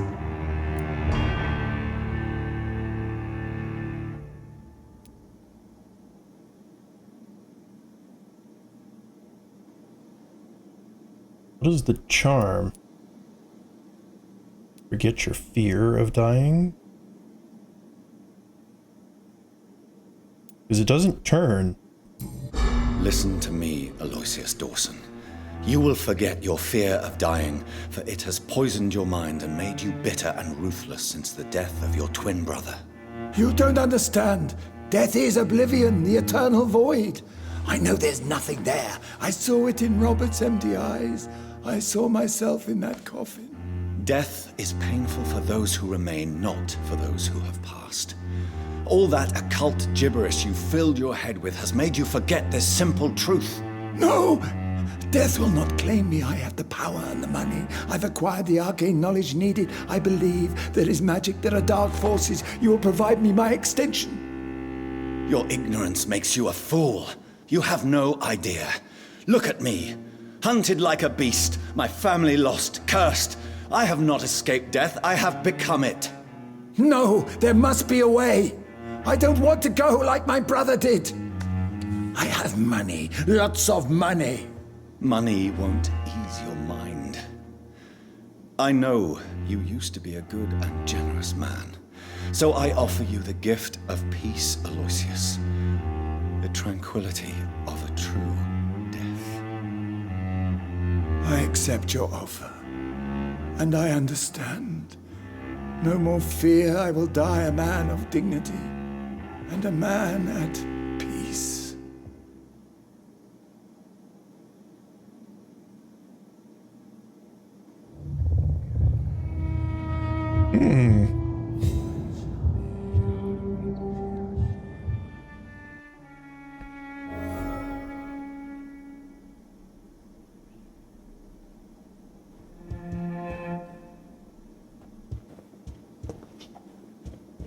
It's locked, Yeah, and he has so all right. many of those around. I could have... I could still take the key off his corpse, but I guess the game is just like,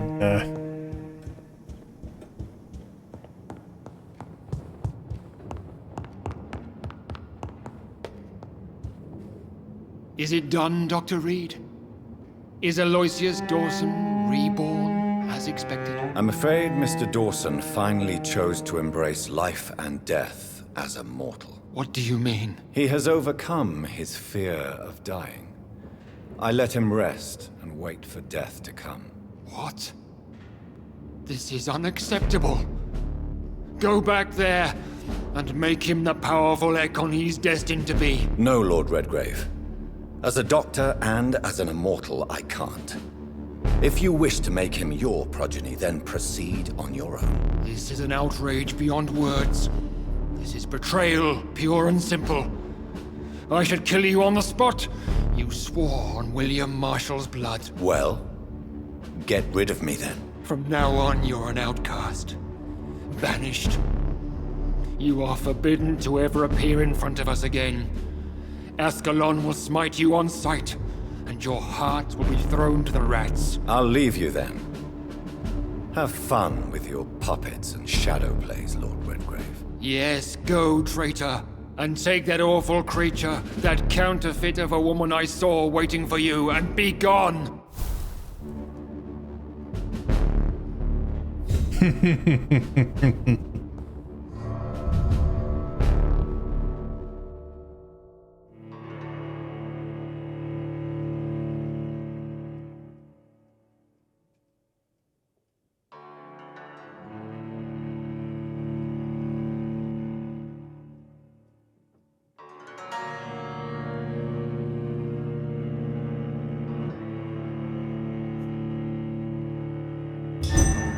yeah, he was an arrogant piece of crap. I wanted to do that for sure. We meet again at the strangest of times, young Ekon. So do you serve the Earl of Bristol now? Old Bridget. What are you doing here? Your friend, the wise Ekon. She sent me to warn you. How did you meet Lady Ashbury? She came to us in the sewers in search of answers. Just as you did. Lady Ashbury in the sewers? Now that's a sight I wish I'd seen. She said she was your friend, and that she sought the identity of your maker.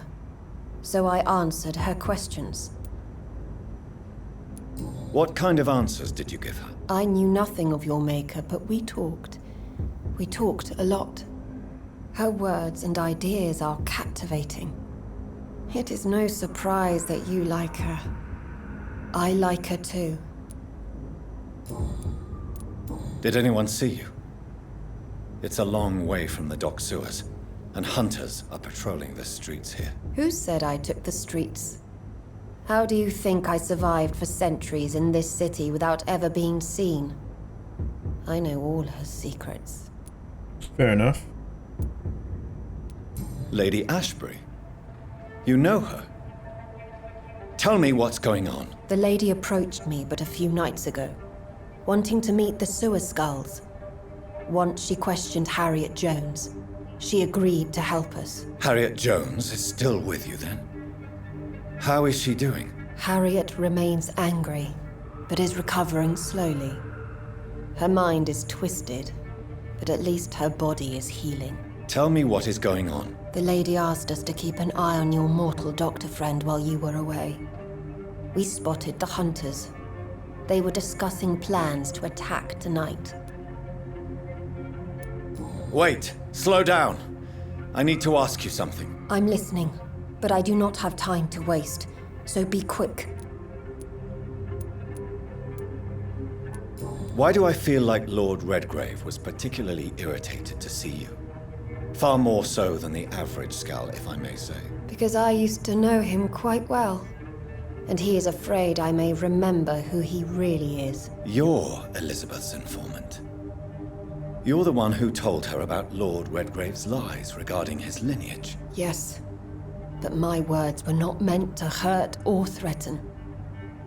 I simply told the story of the sewer skulls, and of so many other forgotten children. Where is Lady Ashbury right now? She said she will go home. She needed to speak with some old friends first, though. Do not worry, young Ekon. She is no fool, and just as strong as you. How did Elizabeth find you? She presented herself humbly at our gate, and asked if we knew of any ancestral vampires hiding in London. She asked about Ascalon. She asked about many things. What do you think of her? Her soul is good, yet tainted with a deep sadness, and the scars of ancient wounds. Time does that to us immortals, for we have so much to dwell upon. Why did she come to you? I am old Bridget, the buried memory of the city. She sought the silent truths, truths I have kept hidden for so long. Why do I Because you're... Yes. No time to lose, then. I must go there right away. I shall return to my den. Have you a message for the lady? Should I see her before you? Yes. Tell her I love her. Is this still unknown to her? Go now and take care, young Ekon, for the flames are rising.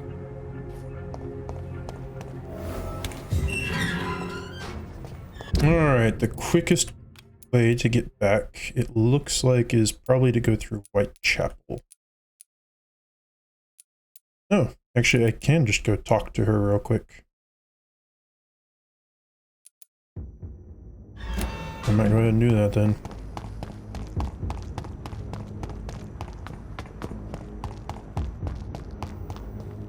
Let's see, this way is to go. Yeah, just back through here. Okay.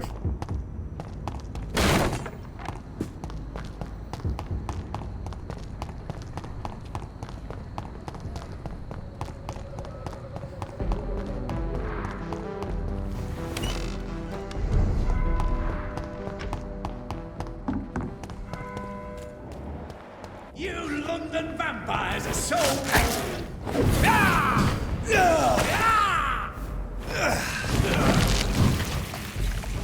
Ah! Your prey is mine now!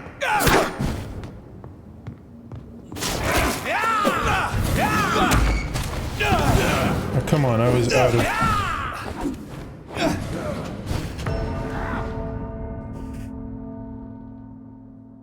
Well, crap. You guys are annoying.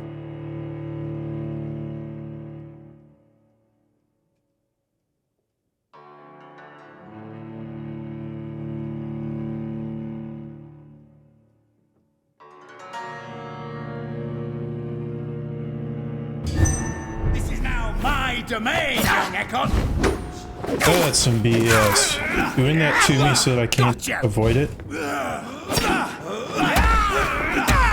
You're feeble.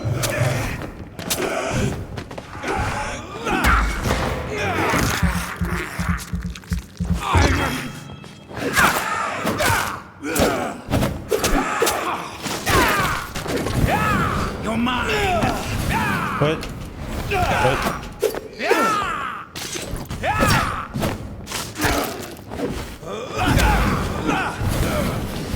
This is my territory.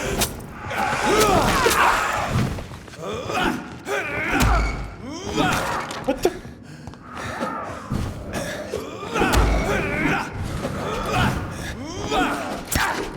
Game, seriously, can you please just hit him? Thank you.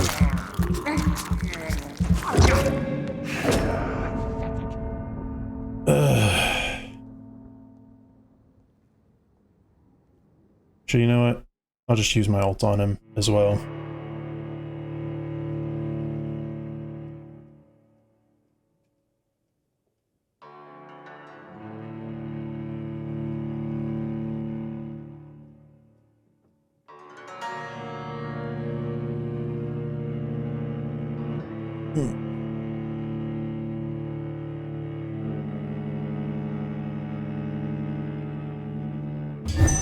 How dare you interfere with my hunt?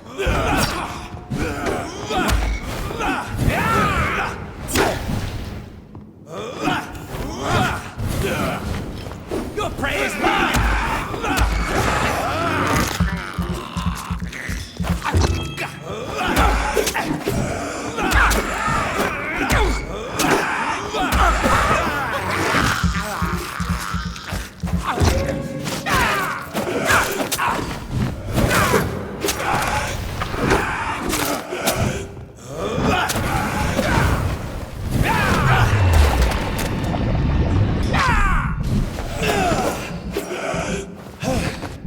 And go.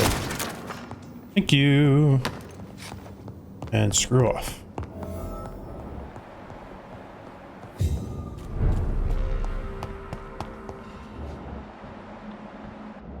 Where are you guys over here? Gosh dang it. At least you guys are easier to deal with.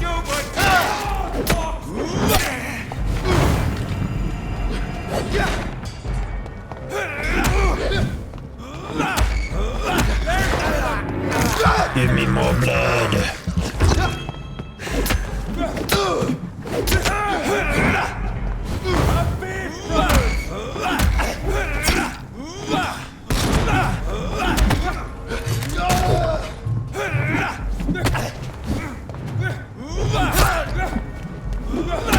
Keep your eyes on it!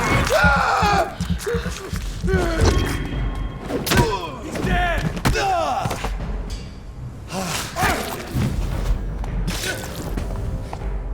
That regen though.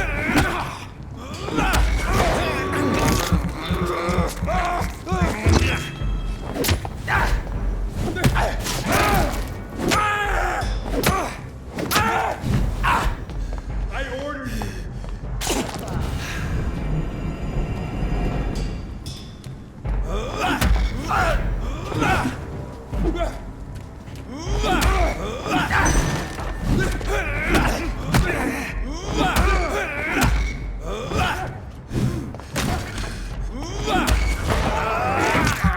Give me your blood.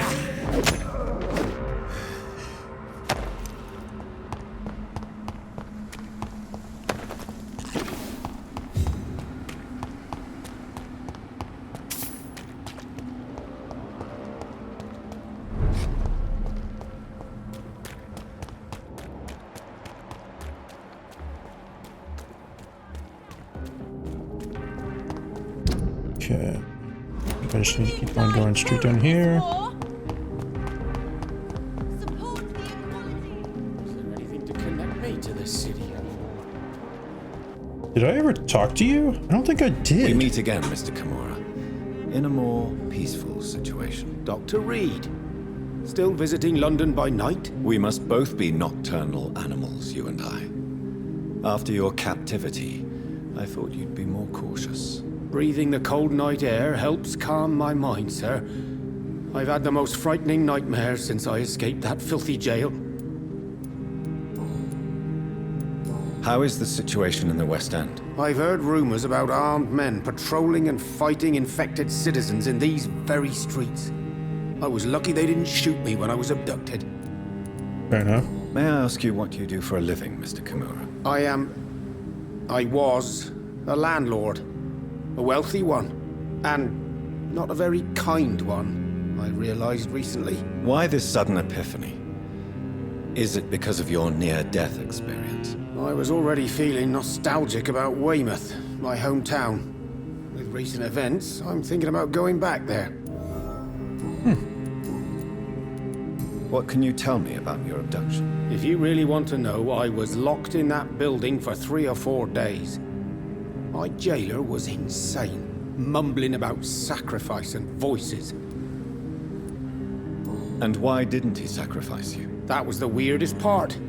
He claimed to spill blood was not enough. It had to be done when some stars were aligned. Which stars? That's the whole point.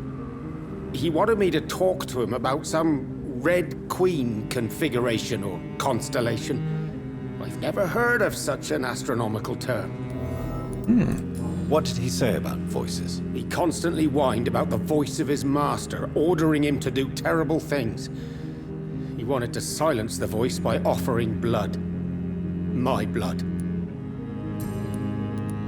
Why are you so nostalgic for your hometown, Tadao? I was focused so much on making money, I almost forgot that my relatives and friends are threatened by this epidemic. Have you heard anything from your family? I was not only a bad landlord, I was also a bad husband. I've not seen my wife and son for years. Busy, busy, busy. At least now you're ready to go back and see them. But don't be surprised if your son bears a grudge, sir. You make it sound like you suffered from an absent father yourself, Dr. Reed. Well, I'll keep your warning in mind. Have you no friends at all? Over the years, I'm afraid my greed turned me into my friend's adversary, while I became friends with my professional rivals. Those you grew up with didn't share your views on money and success. Would you believe I was once a member of poetry circles and an astronomy club? We were young, such joyful dreamers then. But I stopped laughing long ago. Can you change? And is it what you really want? If so, it must come from within, not without. I've seen what an altruistic gesture can do. Nothing forced you to save me, Dr. Reed, but you did. I will follow your example in these matters from now on.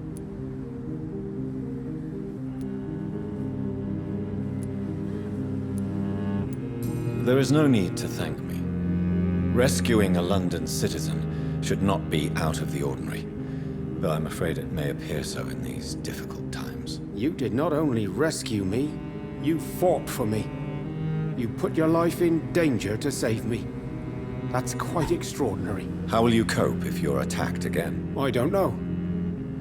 I've heard about these men and women who patrol the West End every night, chasing criminals like my abductor. Maybe I should join them. I wouldn't suggest that. Tell me, Tadao, why was your abductor so interested in your passion for astronomy? I don't know. We met a few times at the Royal Greenwich Observatory.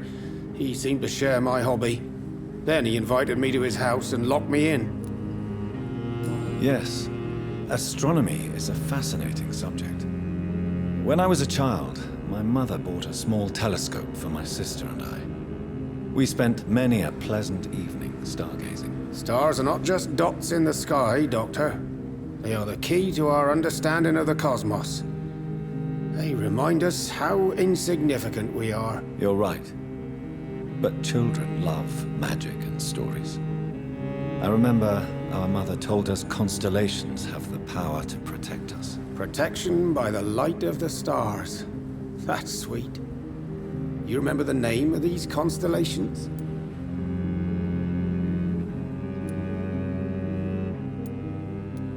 Draco.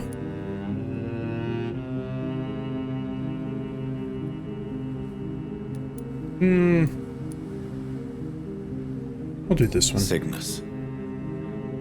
The constellation that was supposed to protect Mary. Memory's a strange thing. I can recite without hesitation the names of the 88 constellations, yet I barely remember my own childhood.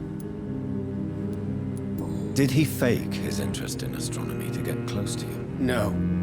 In his madness, he spoke about a blood sacrifice to be made to his master when the stars aligned to a specific configuration. Goodbye, Mr. Kimura. Take care. London has brought so much pain to me. Alright, I think I'm going to use the restroom real quick and refill my water because I'm almost out. So, be back in a few minutes.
Alright.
Elizabeth, I'm so happy to see you. I was so concerned. It is also good to see you in these darkened hours.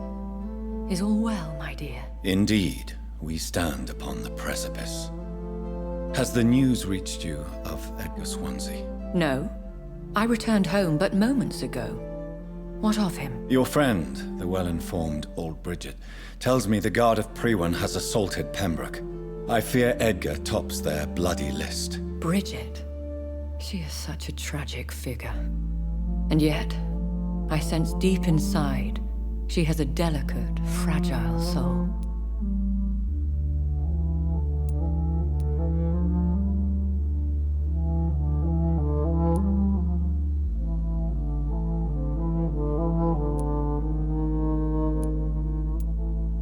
Indeed, she has. I'm glad you like her too. Once this is all over, I will study the sewer skulls. I fear I have made terrible mistakes, founded upon erroneous preconceptions. I was concerned for your safety. McCullum draws too close to you for my comfort. Fear not. I've evaded the hunters for many a year, and I intend to stay far from their gases, flames, and spikes. Now, speak to me of Dawson. I convinced Aloysius to embrace death as the ultimate gift of mortal life. I believe he found peace in the end. The cost must have been heavy indeed. I am proud of you, my love. Ascalon has defrocked me and threatens to hound me from the city. This was, no doubt, inevitable. You did what you thought was right at the time. One can ask no more. The important task now at hand is to help poor Edgar. Now I am assured of your safety.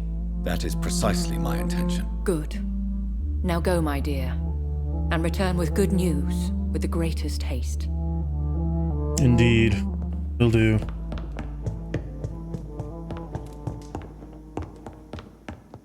Don't worry, Edgar. I am coming to save you. Dr. Swansea.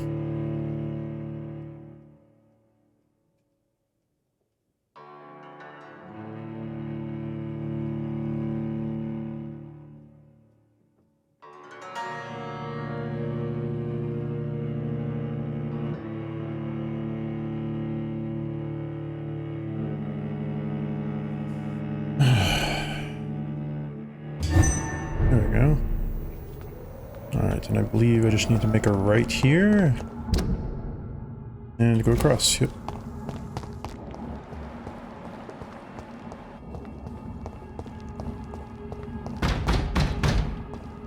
Stupid beast!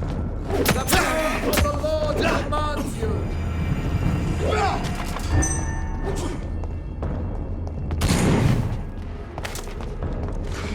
mine, vermin! Shit! Destroy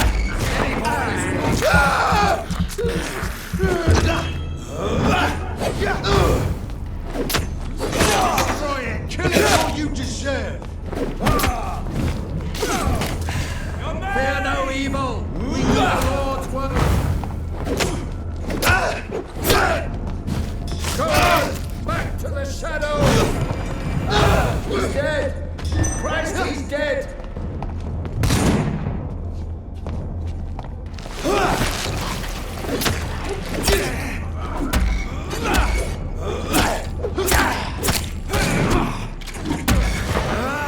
Can you not be a little spammer?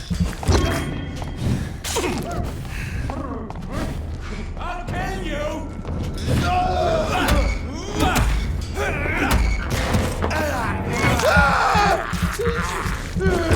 Back, demon! Back!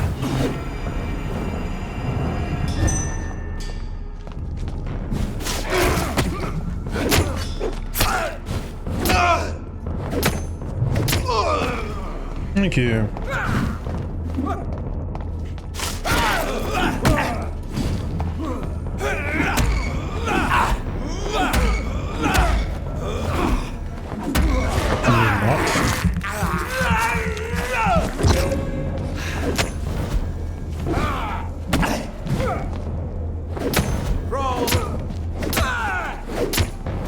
Shut up. Lee spotted! Watch out, boys! Oh my gosh. Guys are so annoying.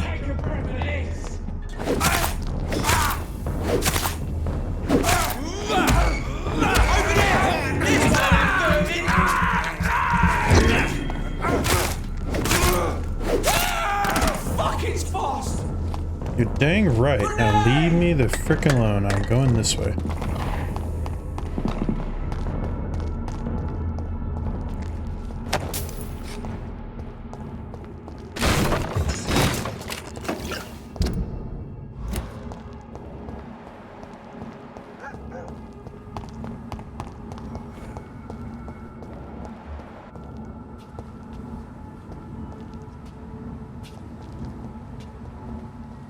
What is this truck? Are the vampire hunters here already? Watch out, boy!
You could not.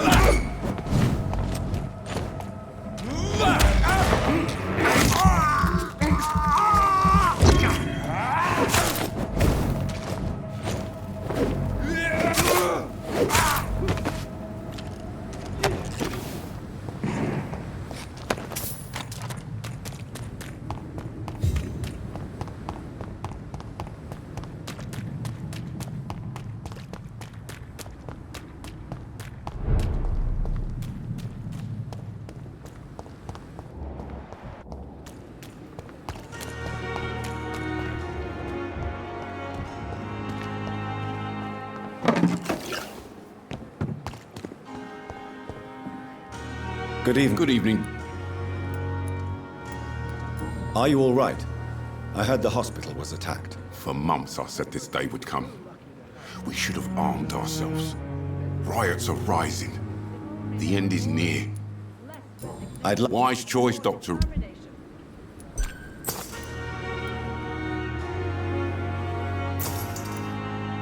I know I can count on you. I wish I could say the same for you.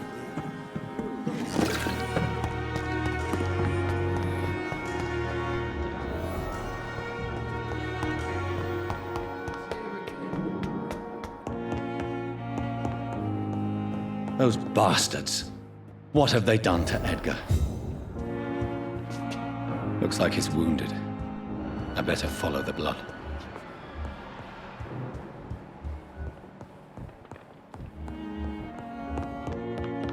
And finally go up to the 3rd floor.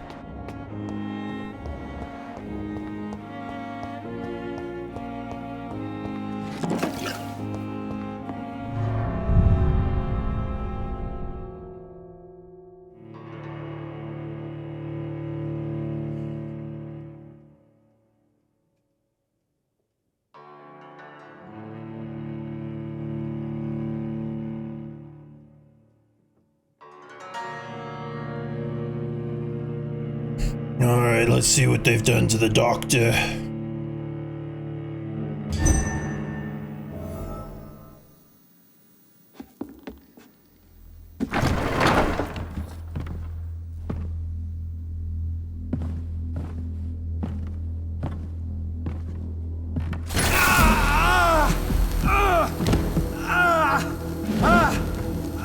ultraviolet curtains and orichalcum powder.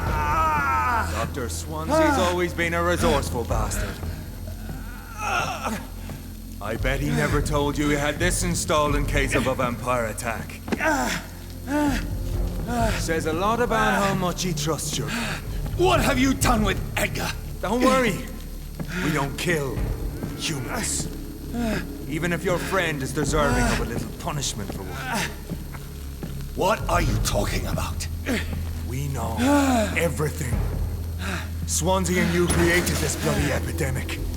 You aim to unleash another disaster, just like William Marshall did. No! I'm trying to put an end to it, just like you are. You're a progeny, aren't you? Where is the monster hiding? It's still in England, isn't it? I have no idea what you're talking about. Jeffrey, please listen to me. No tricks. That shit won't work on me. We've found proof in the theater. Doris Fletcher was your first experiment. Now where is Marshall? Speak!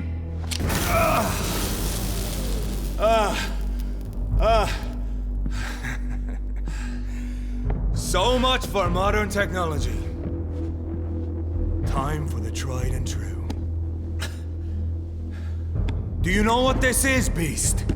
This is a drop of King Arthur's blood. The blood of a true defender of Britain. Stronger than your evil powers.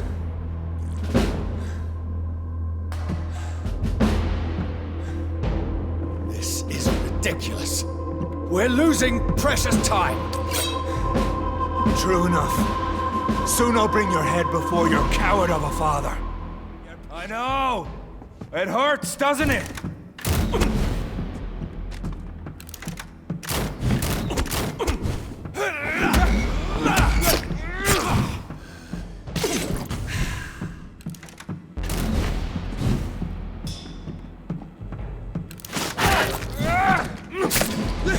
Freeman prevails!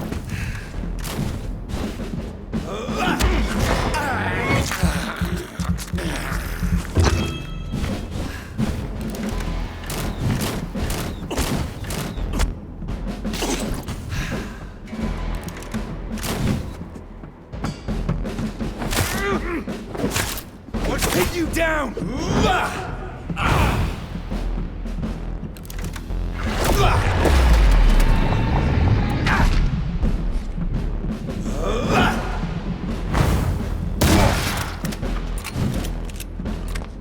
The blood of a true defender of this land will protect me.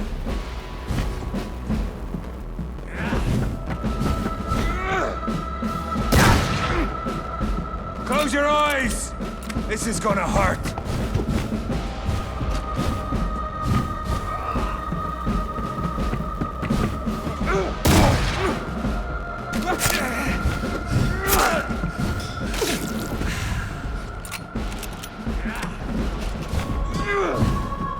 Come on, Reed. Try something else.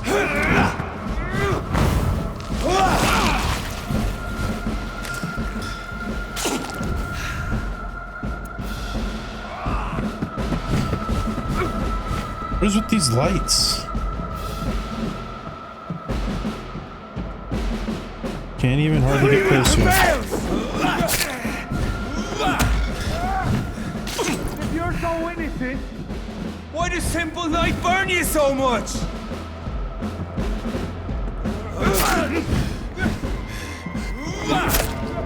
Oh, come on, I hit first. That was a little bit BS, but okay.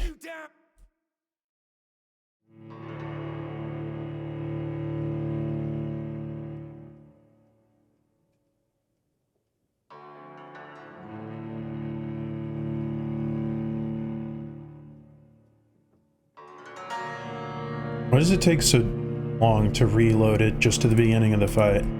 This game has a very big problem with reloading stuff. I don't know why.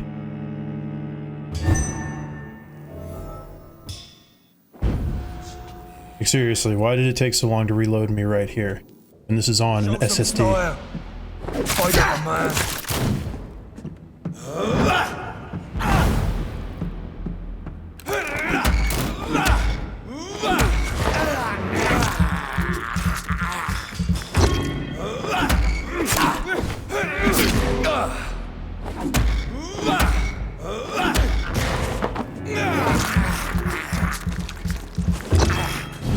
on, Reed. Try something else.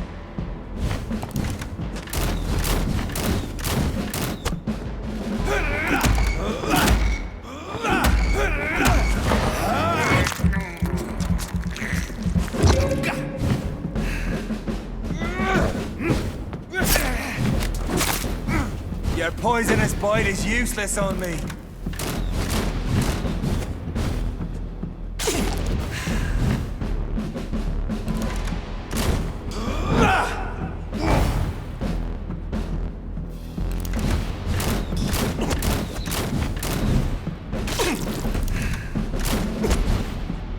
Freewind prevails!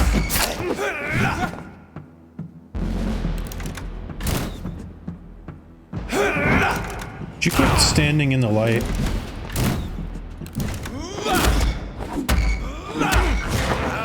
Thank you.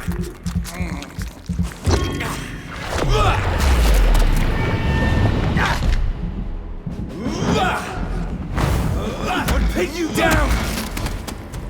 The blood of a true defender of this land will protect me.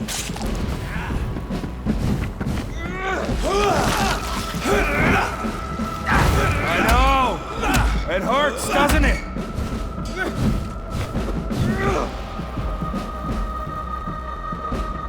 Come on, Reed. Try something else.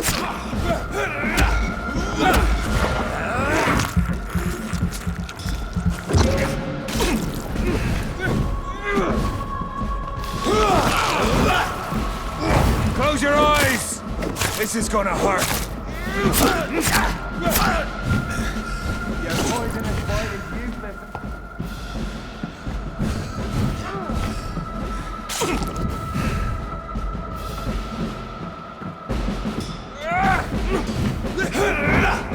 If you're so innocent, why does simple life burn you so much?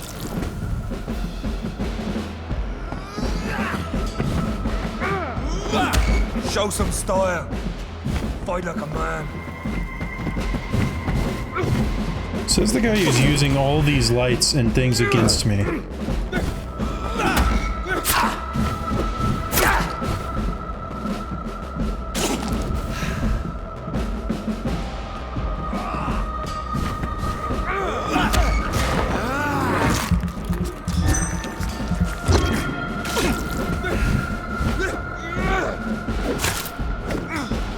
I know!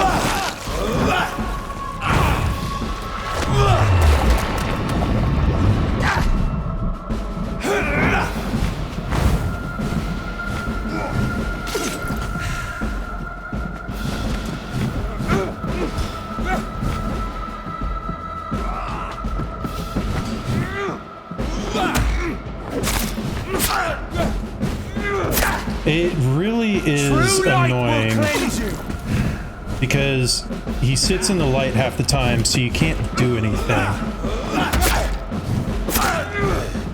And he can do that all the time.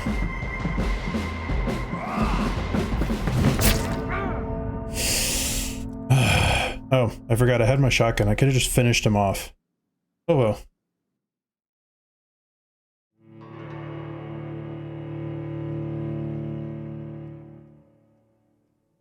Yeah, at least I've only done it twice so far. He's not too hard to avoid, especially once he starts using just the sword. Just all the lights. Ugh. Freewind prevails! And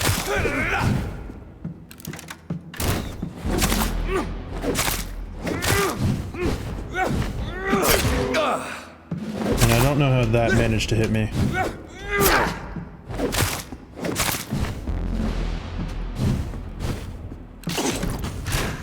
Come on, Reed. Try something else.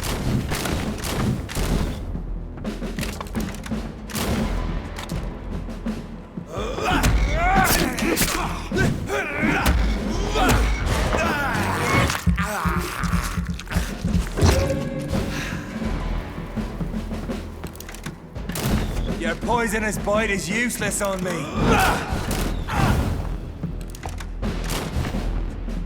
And if you're so innocent, why does simple life burn you so much?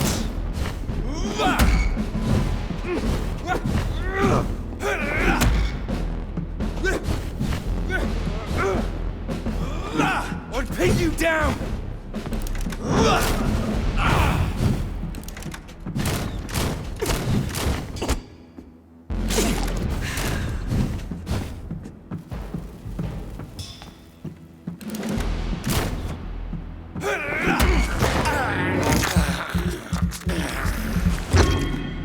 Show some style.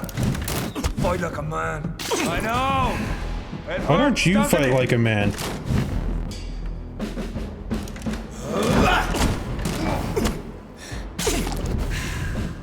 The blood of a true defender of this land will protect me.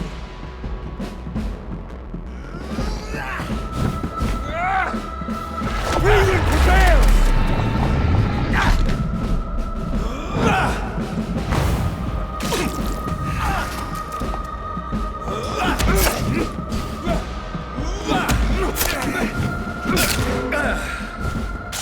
If you're so innocent, why does simple light burn you so much?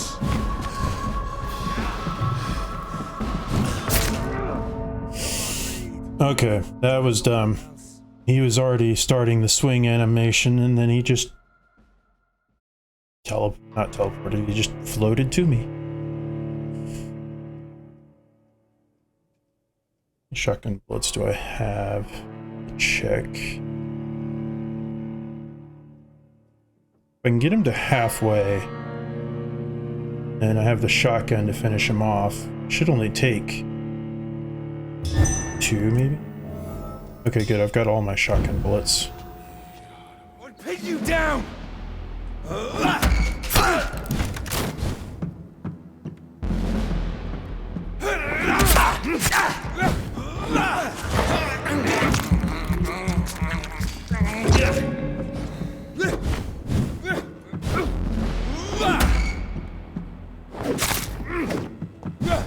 Show some style.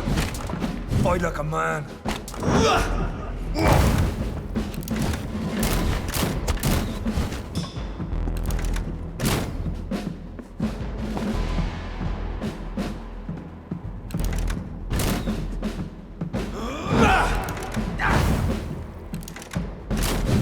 Your poisonous bite is useless on me.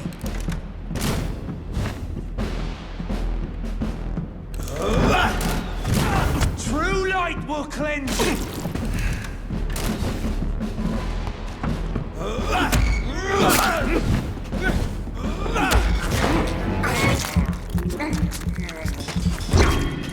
Come on, Reed.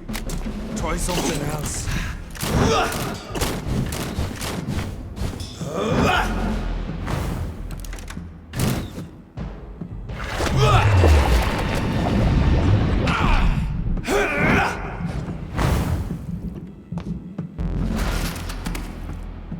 The blood of a true defender of this land will protect me. I know! It hurts, doesn't it?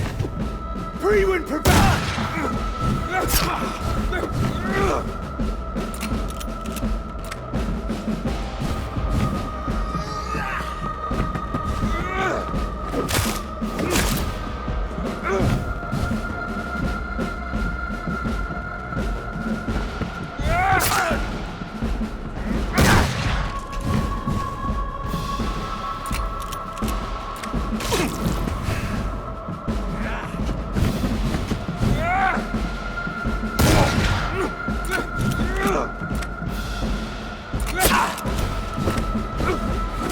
If you're so innocent, why does simple light burn you so much?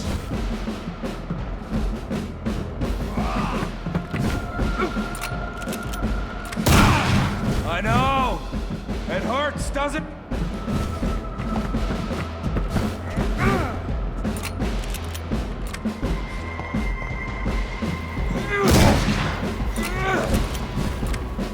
Show some style.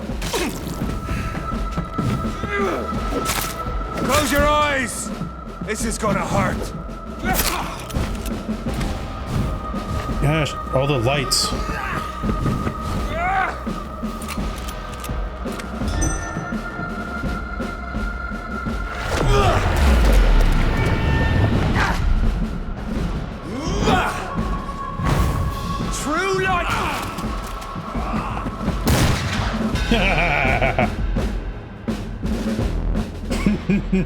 We are the guardian of justice.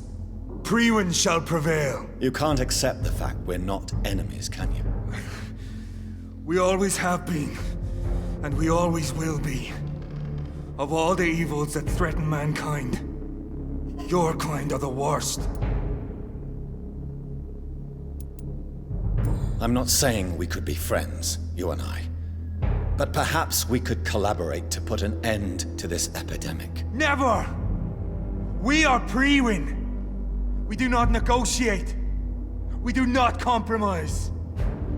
There is no way you'll ever let me be, McCullum. You'll always hunt me down, won't you? There is no escape, Leech.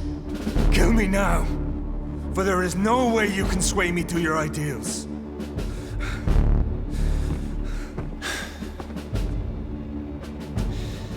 That's where you're mistaken. What do you mean?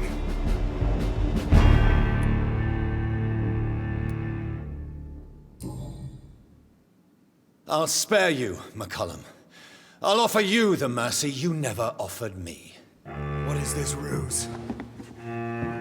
This is no ruse, McCullum. This is me letting you go. After all, you and I are both trying to save this poor country in our own way.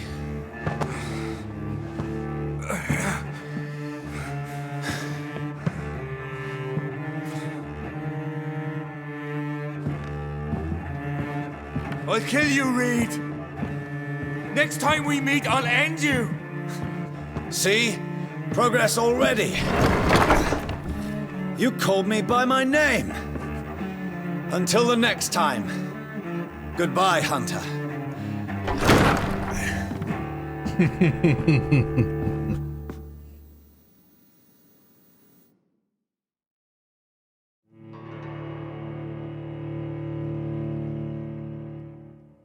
I'll be better than he ever was.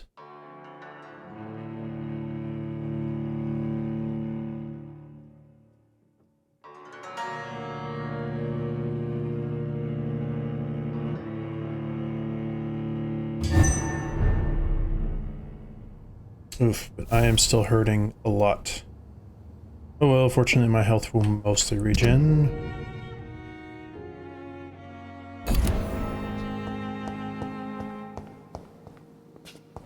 So I need to rescue poor Edgar, don't I?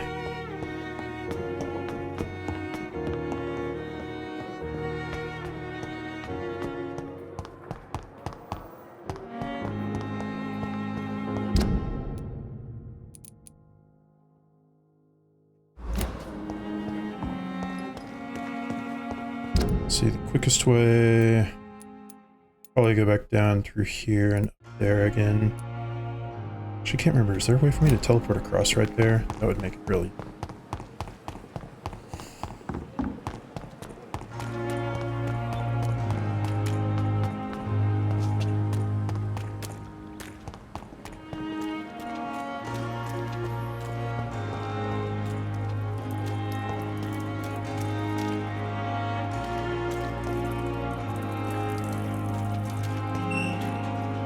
Nope, I can't. Okay.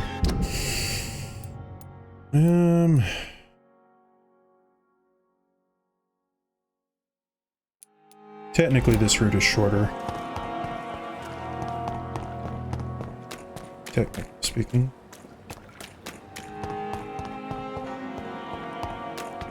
And this will probably be the last mission before I get off for right now.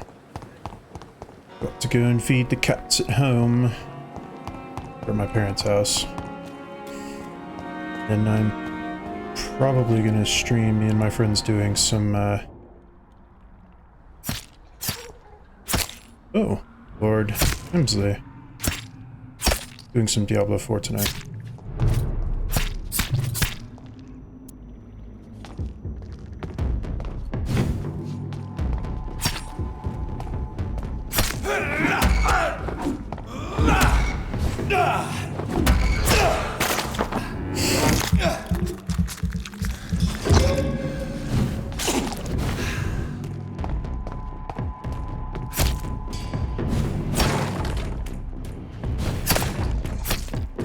Yes, thank you. Hurt him a bit for me.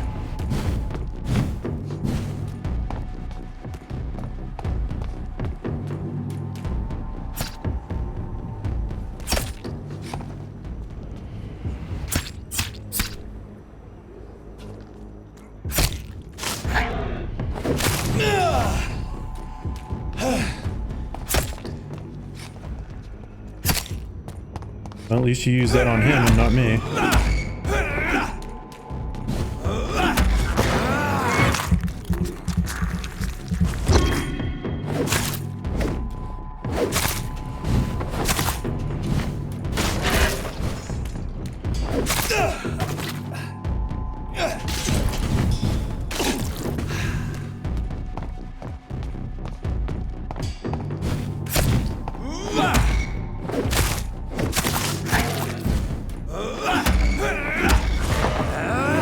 Nope, you will give me more blood.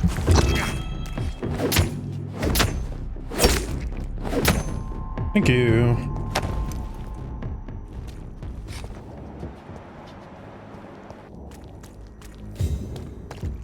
Oh, did Lord Hamsley not leave anything for me? Or whatever his name was. Did. Tiny good handle parts, okay.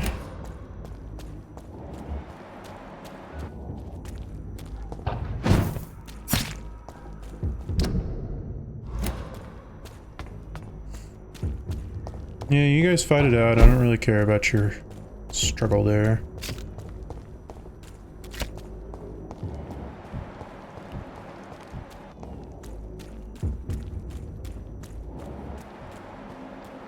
Still a beastie boy down here? No, it doesn't look like it. Oh, it's one of you.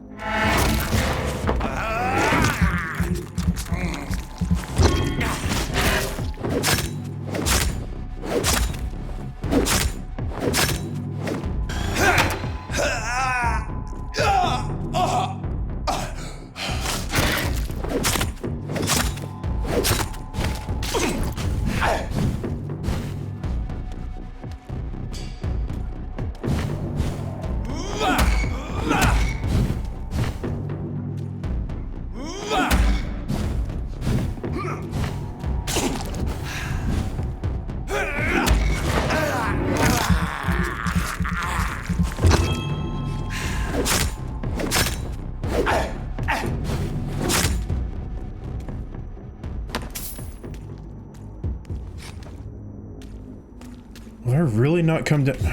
Gosh dang it.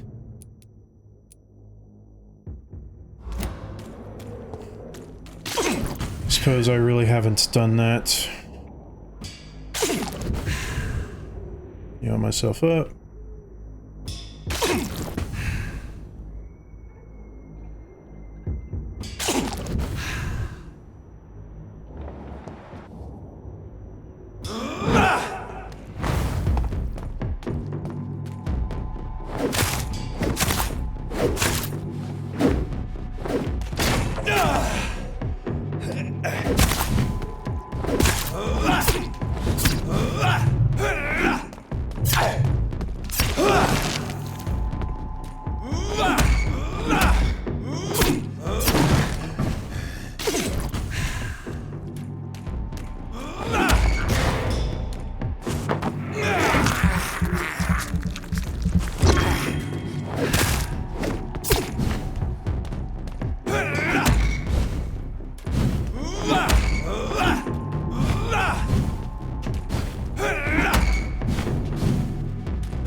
I just need to go down this way, and it's right there.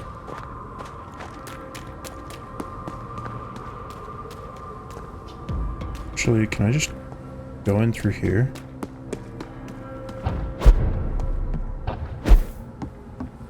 Can. Are there gonna be guards of Priwen in here?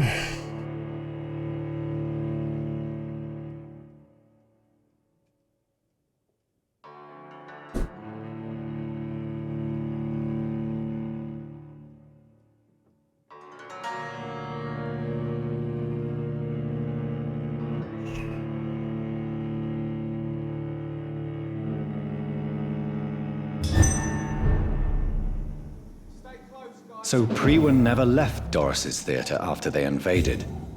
They must be holding Edgar here in their new headquarters. It appears so.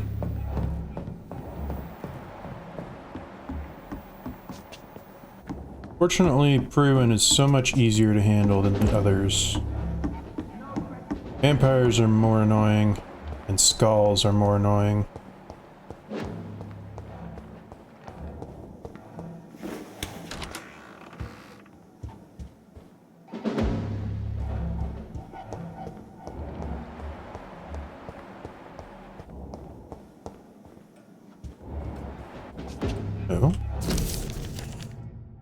Old Doris Fletcher's diary. London, 17 August. I saw her in the flesh, the witch from my childhood nightmares, the witch that tortured me for years. I saw her, and I shivered. Her voice, her face. I knew she was in the hospital. In that hospital. I knew that she was sick, and I wanted to witness her suffering. I may have reinvented myself, become a famous actress, erased those wicked years from my memory. I can't forget I'm her daughter. When I saw her frail body in that small bed, suffering, sick, defeated, I had to hide my tears, for she was looking at me. She recognized me. She saw the hate in my eyes, and she smiled. My pale corpse of a mother. The worst thing was I felt no satisfaction seeing her in so much pain. The worst was not to suddenly remember the beatings and the abuse. No, the worst was to recognize the hate I felt in my heart when she looked at me. For it was the same hate I saw in hers. For in the end, I can't escape being her daughter. We are the same, my mother and I. Wow.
Ow.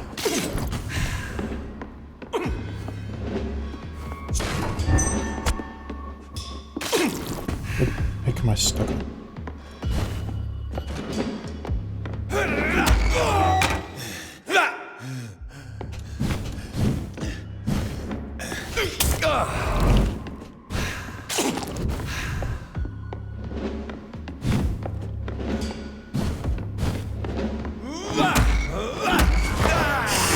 Give me your blood.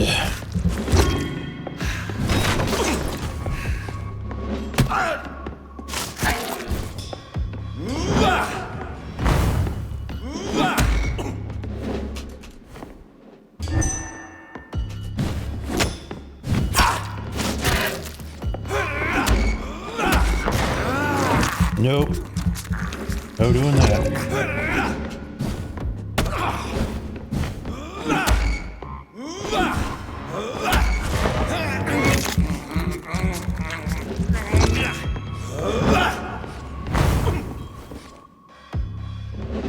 You could not.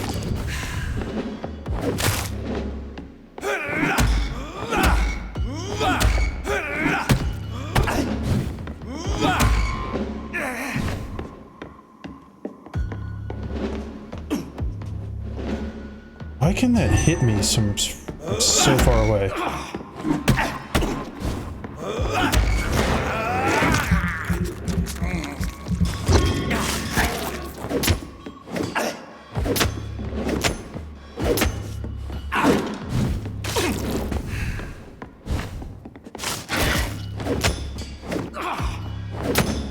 Screw off.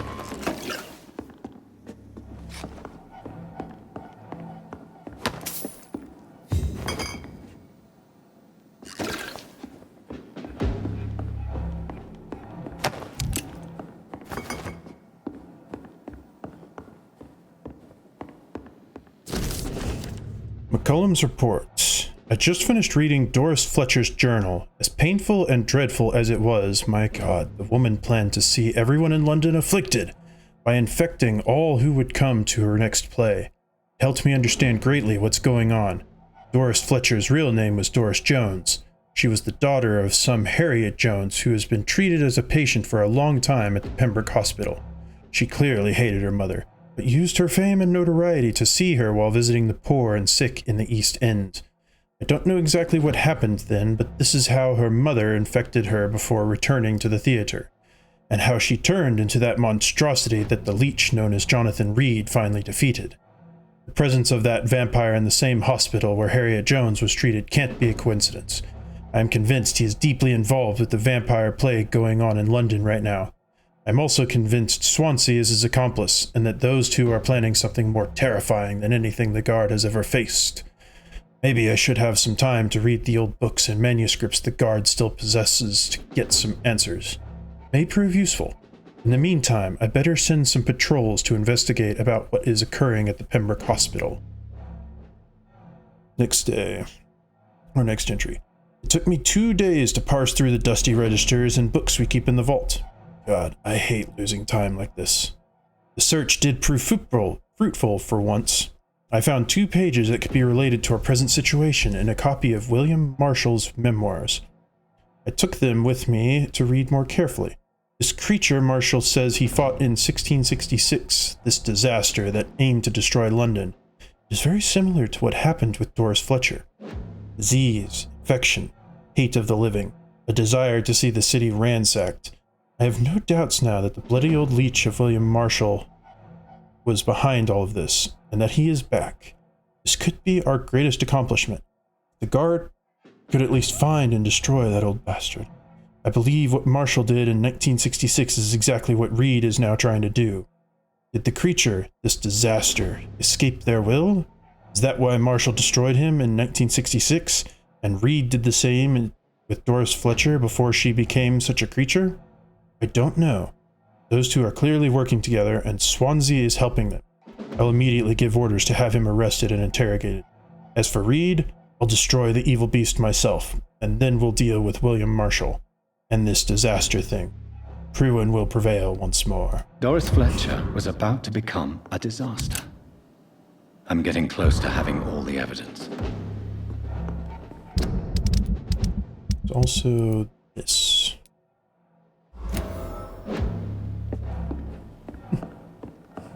Over here, eh? Somewhere.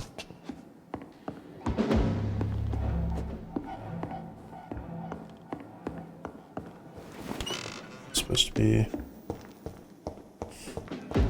to be down, so maybe there's a this key over here will lead me down. Hey, I got some shotgun shells.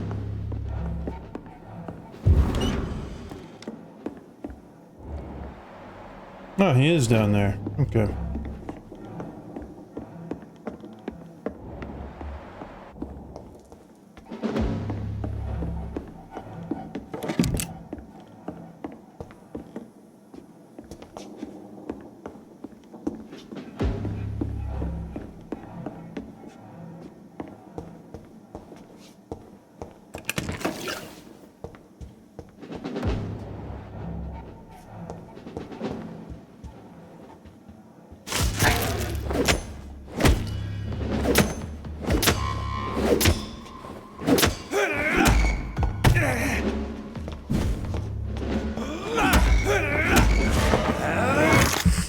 Give me some blood, please.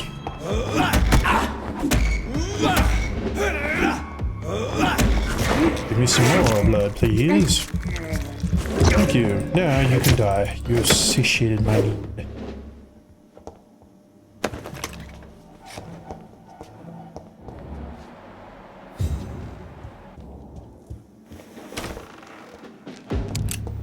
It's locked. William Marshall's memoirs. The Brotherhood of St. Paul's Stole finally agreed to meet me in London. They proposed to meet inside the new Cathedral of St. Paul. I like the wit and solemnity of these men. What a symbol, to choose the place where I defeated this disaster, but also the place where I fell. I agreed to their proposition. There, in the sacred silence of the church, and under the eye of God, they respectfully listened to me. They acknowledged my victory against this evil creature, the Astro, Eater of Stars, who only wished to spread death and pestilence all around her. Since they acknowledged my will to save London in 1966, they heard my request, my burning desire to stop the blood of hate. Their primate proposed to come back to me with an answer. The primate of St. Paul wrote back to me with just a name, the Tear of Angels. According to him, this ancient artifact could heal anything, cleanse any blackened soul, and purify my blood. Blessed be the Lord, it took me more than 100 years to find a cure for the blood of hate. But I may finally have found it. Soon the rage shall end. Soon I may repair the wrong I did and cleanse my failures. Now all I need to do is retrieve the necessary ingredients to create the artifact. Blood of the purest heart mixed with the blood of a king. To find such rare ingredients is not what worries me the most, for time is on my side. It is the last part that worries me.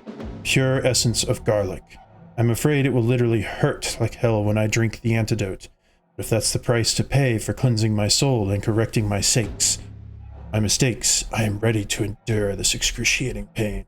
Blood of a pure heart, garlic, blood of a king. I don't understand. I don't either. Perhaps this is what McCullum drank. I had better keep that in mind. Evidence safe. Until further notice, the safe will be used to store sensitive evidences. It must always be locked. If you need to access it, just find me on the last floor to get the key. And bloody remember to bring it back to me when you're done, Rodney. I should find the key to that box. Indeed.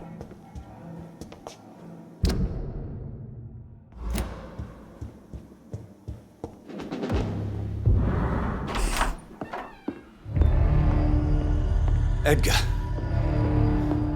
Edgar, can you hear me? Jonathan, is it really you? Easy. Easy.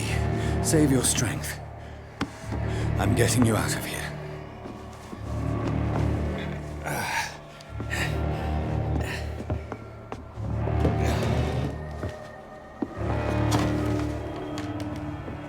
Don't try to spare me. As a physician, I know all too well when it's too late. Punctured lung, broken ribs, and internal bleeding.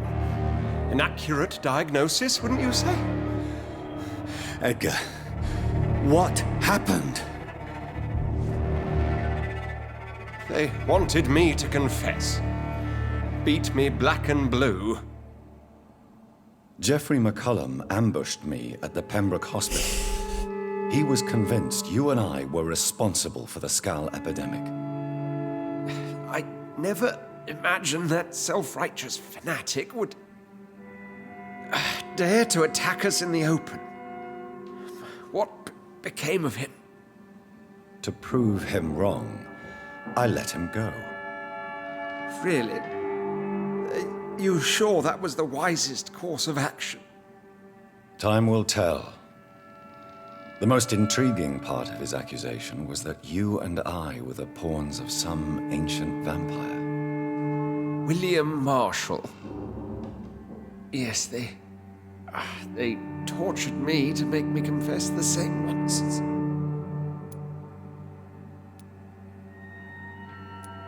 I trust you, Edgar, but the Guard of Priwen is onto something. What do you mean? William Marshall, for example. You speak of him as if you know him. How is that? Jonathan, I cannot say I'm ready for another round of questions. Why would the Guard of Priwen believe you and I created the vampire epidemic? Maybe due to our profession. Because I offered you shelter in my hospital. What can you tell me about William Marshall? Not much. History paints the story he was the greatest knight who ever lived. Amongst the immortals, he had a yet greater legend. Why is the Guard of Priwen so obsessed with him? He was the only ancient vampire to escape the first great hunt launched by the Guard of Priwen in 1854. They believe he's an evil creature plotting his return.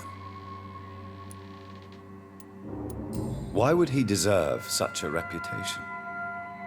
I cannot say. The Brotherhood of St. Paul's Stole has next to no intelligence on him. All I know is that he's supposed to be the oldest of all the British vampires. While investigating the epidemic, I read some of McCullum's findings. I think you have some explaining to do. I have nothing to hide, Jonathan. Nothing at all. Do you know Doris Fletcher's real name? No, I'm afraid not. Her real name was Doris Jones. She was the daughter of Harriet Jones. What do you want me to say, Jonathan? Do you remember when we suspected Sean Hampton of killing Harriet Jones? Yes. The terrible episode that came as a shock to us all. Harriet Jones faked her own death. When I found her in the sewers, she confessed she wanted everybody to pay for what happened to her. That woman was extremely bitter, full of hatred and festering anger. Doris Fletcher visited her mother at the Pembroke Hospital. That's how she first got infected. I know nothing about that. Miss Fletcher once came to visit the sick. That is all I know. No, Edgar, there is more. Doris Fletcher was Harriet Jones's daughter. They exhibited the same symptoms: blind hate and strong physical mutation. What does this sad story have to do with us? Do you know where we are? Doris Fletcher's theatre. This is where that hateful creature plotted to spread the epidemic across London. I only briefly met Miss Fletcher once when she visited the Pembroke Hospital. You say it was to see her mother. She seemed like such a sweet and graceful woman. My point exactly. The disease turned her into a bitter soul, driven by vengeance just like her mother. A symptom of all the infected patients. Certain diseases are known to produce similar effects. Rabies, for example. And rabies is not the devil at work. Come on, Edgar. Don't you see the pattern here? The epidemic, the link between Doris and Harriet, the suspicion of McCullum? How could I? I never saw Harriet Jones again after she fled the hospital. Doris and Harriet shared more than a hidden family bond. They were the embodiment of the epidemic and are linked to the Pembroke Hospital. Come on, Edgar, this is no coincidence. I swear I'm at a complete loss. All I did was administer vampire blood to cure old Harriet. There was no evil plan, no diabolical plot. You did what? I tested the regenerating and healing properties of vampire blood on Harriet Jones. My only intention was to find the cure for influenza, I swear. Whose blood did you use? William Marshall's? Mine? Lady Ashbury's. While transfusing her with human blood, humanely appeasing her hunger, I also kept samples of her blood for my research. You used her blood on Harriet Jones? My God, Edgar, that's unethical. You betrayed 2 of your patients at the same time. I made a mistake. But what is science if not trial and error? We both know it, Jonathan, we both know it. What a poor justification for your morbid fascination and thirst for glory. You have worked beside me. You saw what I'm doing at Pembroke Hospital. Jonathan, you know I'm not an evil soul. Just another victim of this tragedy.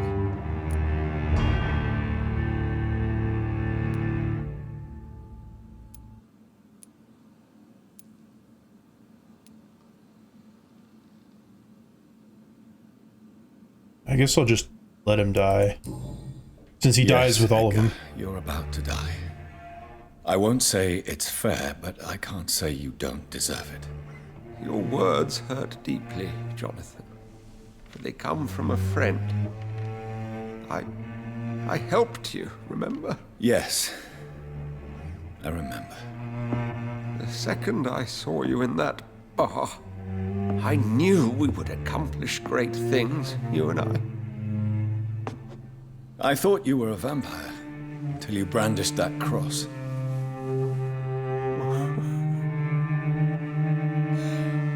You looked so lost when you opened that door. For a few seconds, I thought you were there to kill me. I think we were both afraid. And now, I feel true fear. Is there an afterlife? What will become of me when I'm dead, Dr. Reed? I really cannot say, Dr. Swansea. In the end, life betrays us all.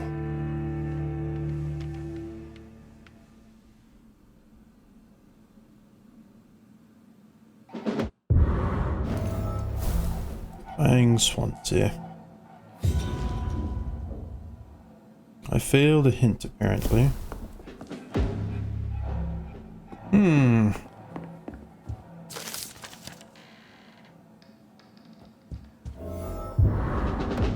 Old love letter.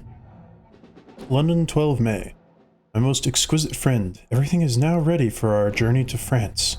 We'll leave from Dover on the 17th, and we will spend the whole summer in Paris. I can't wait to taste all the delicate flavors that wonderful city has to offer.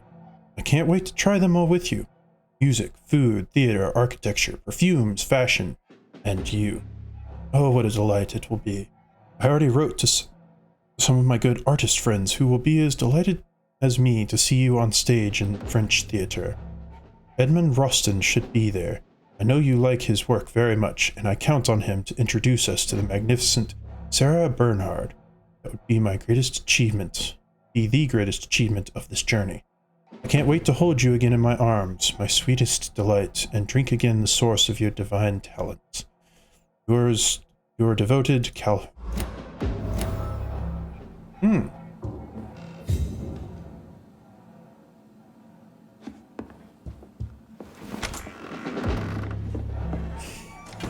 Well, alrighty then. I think this is where I'm going to end it for now. Like I said earlier, I'm probably going to stream me and a friend playing Diablo tonight, so I might be back on, might not, I don't know, we'll see what happens.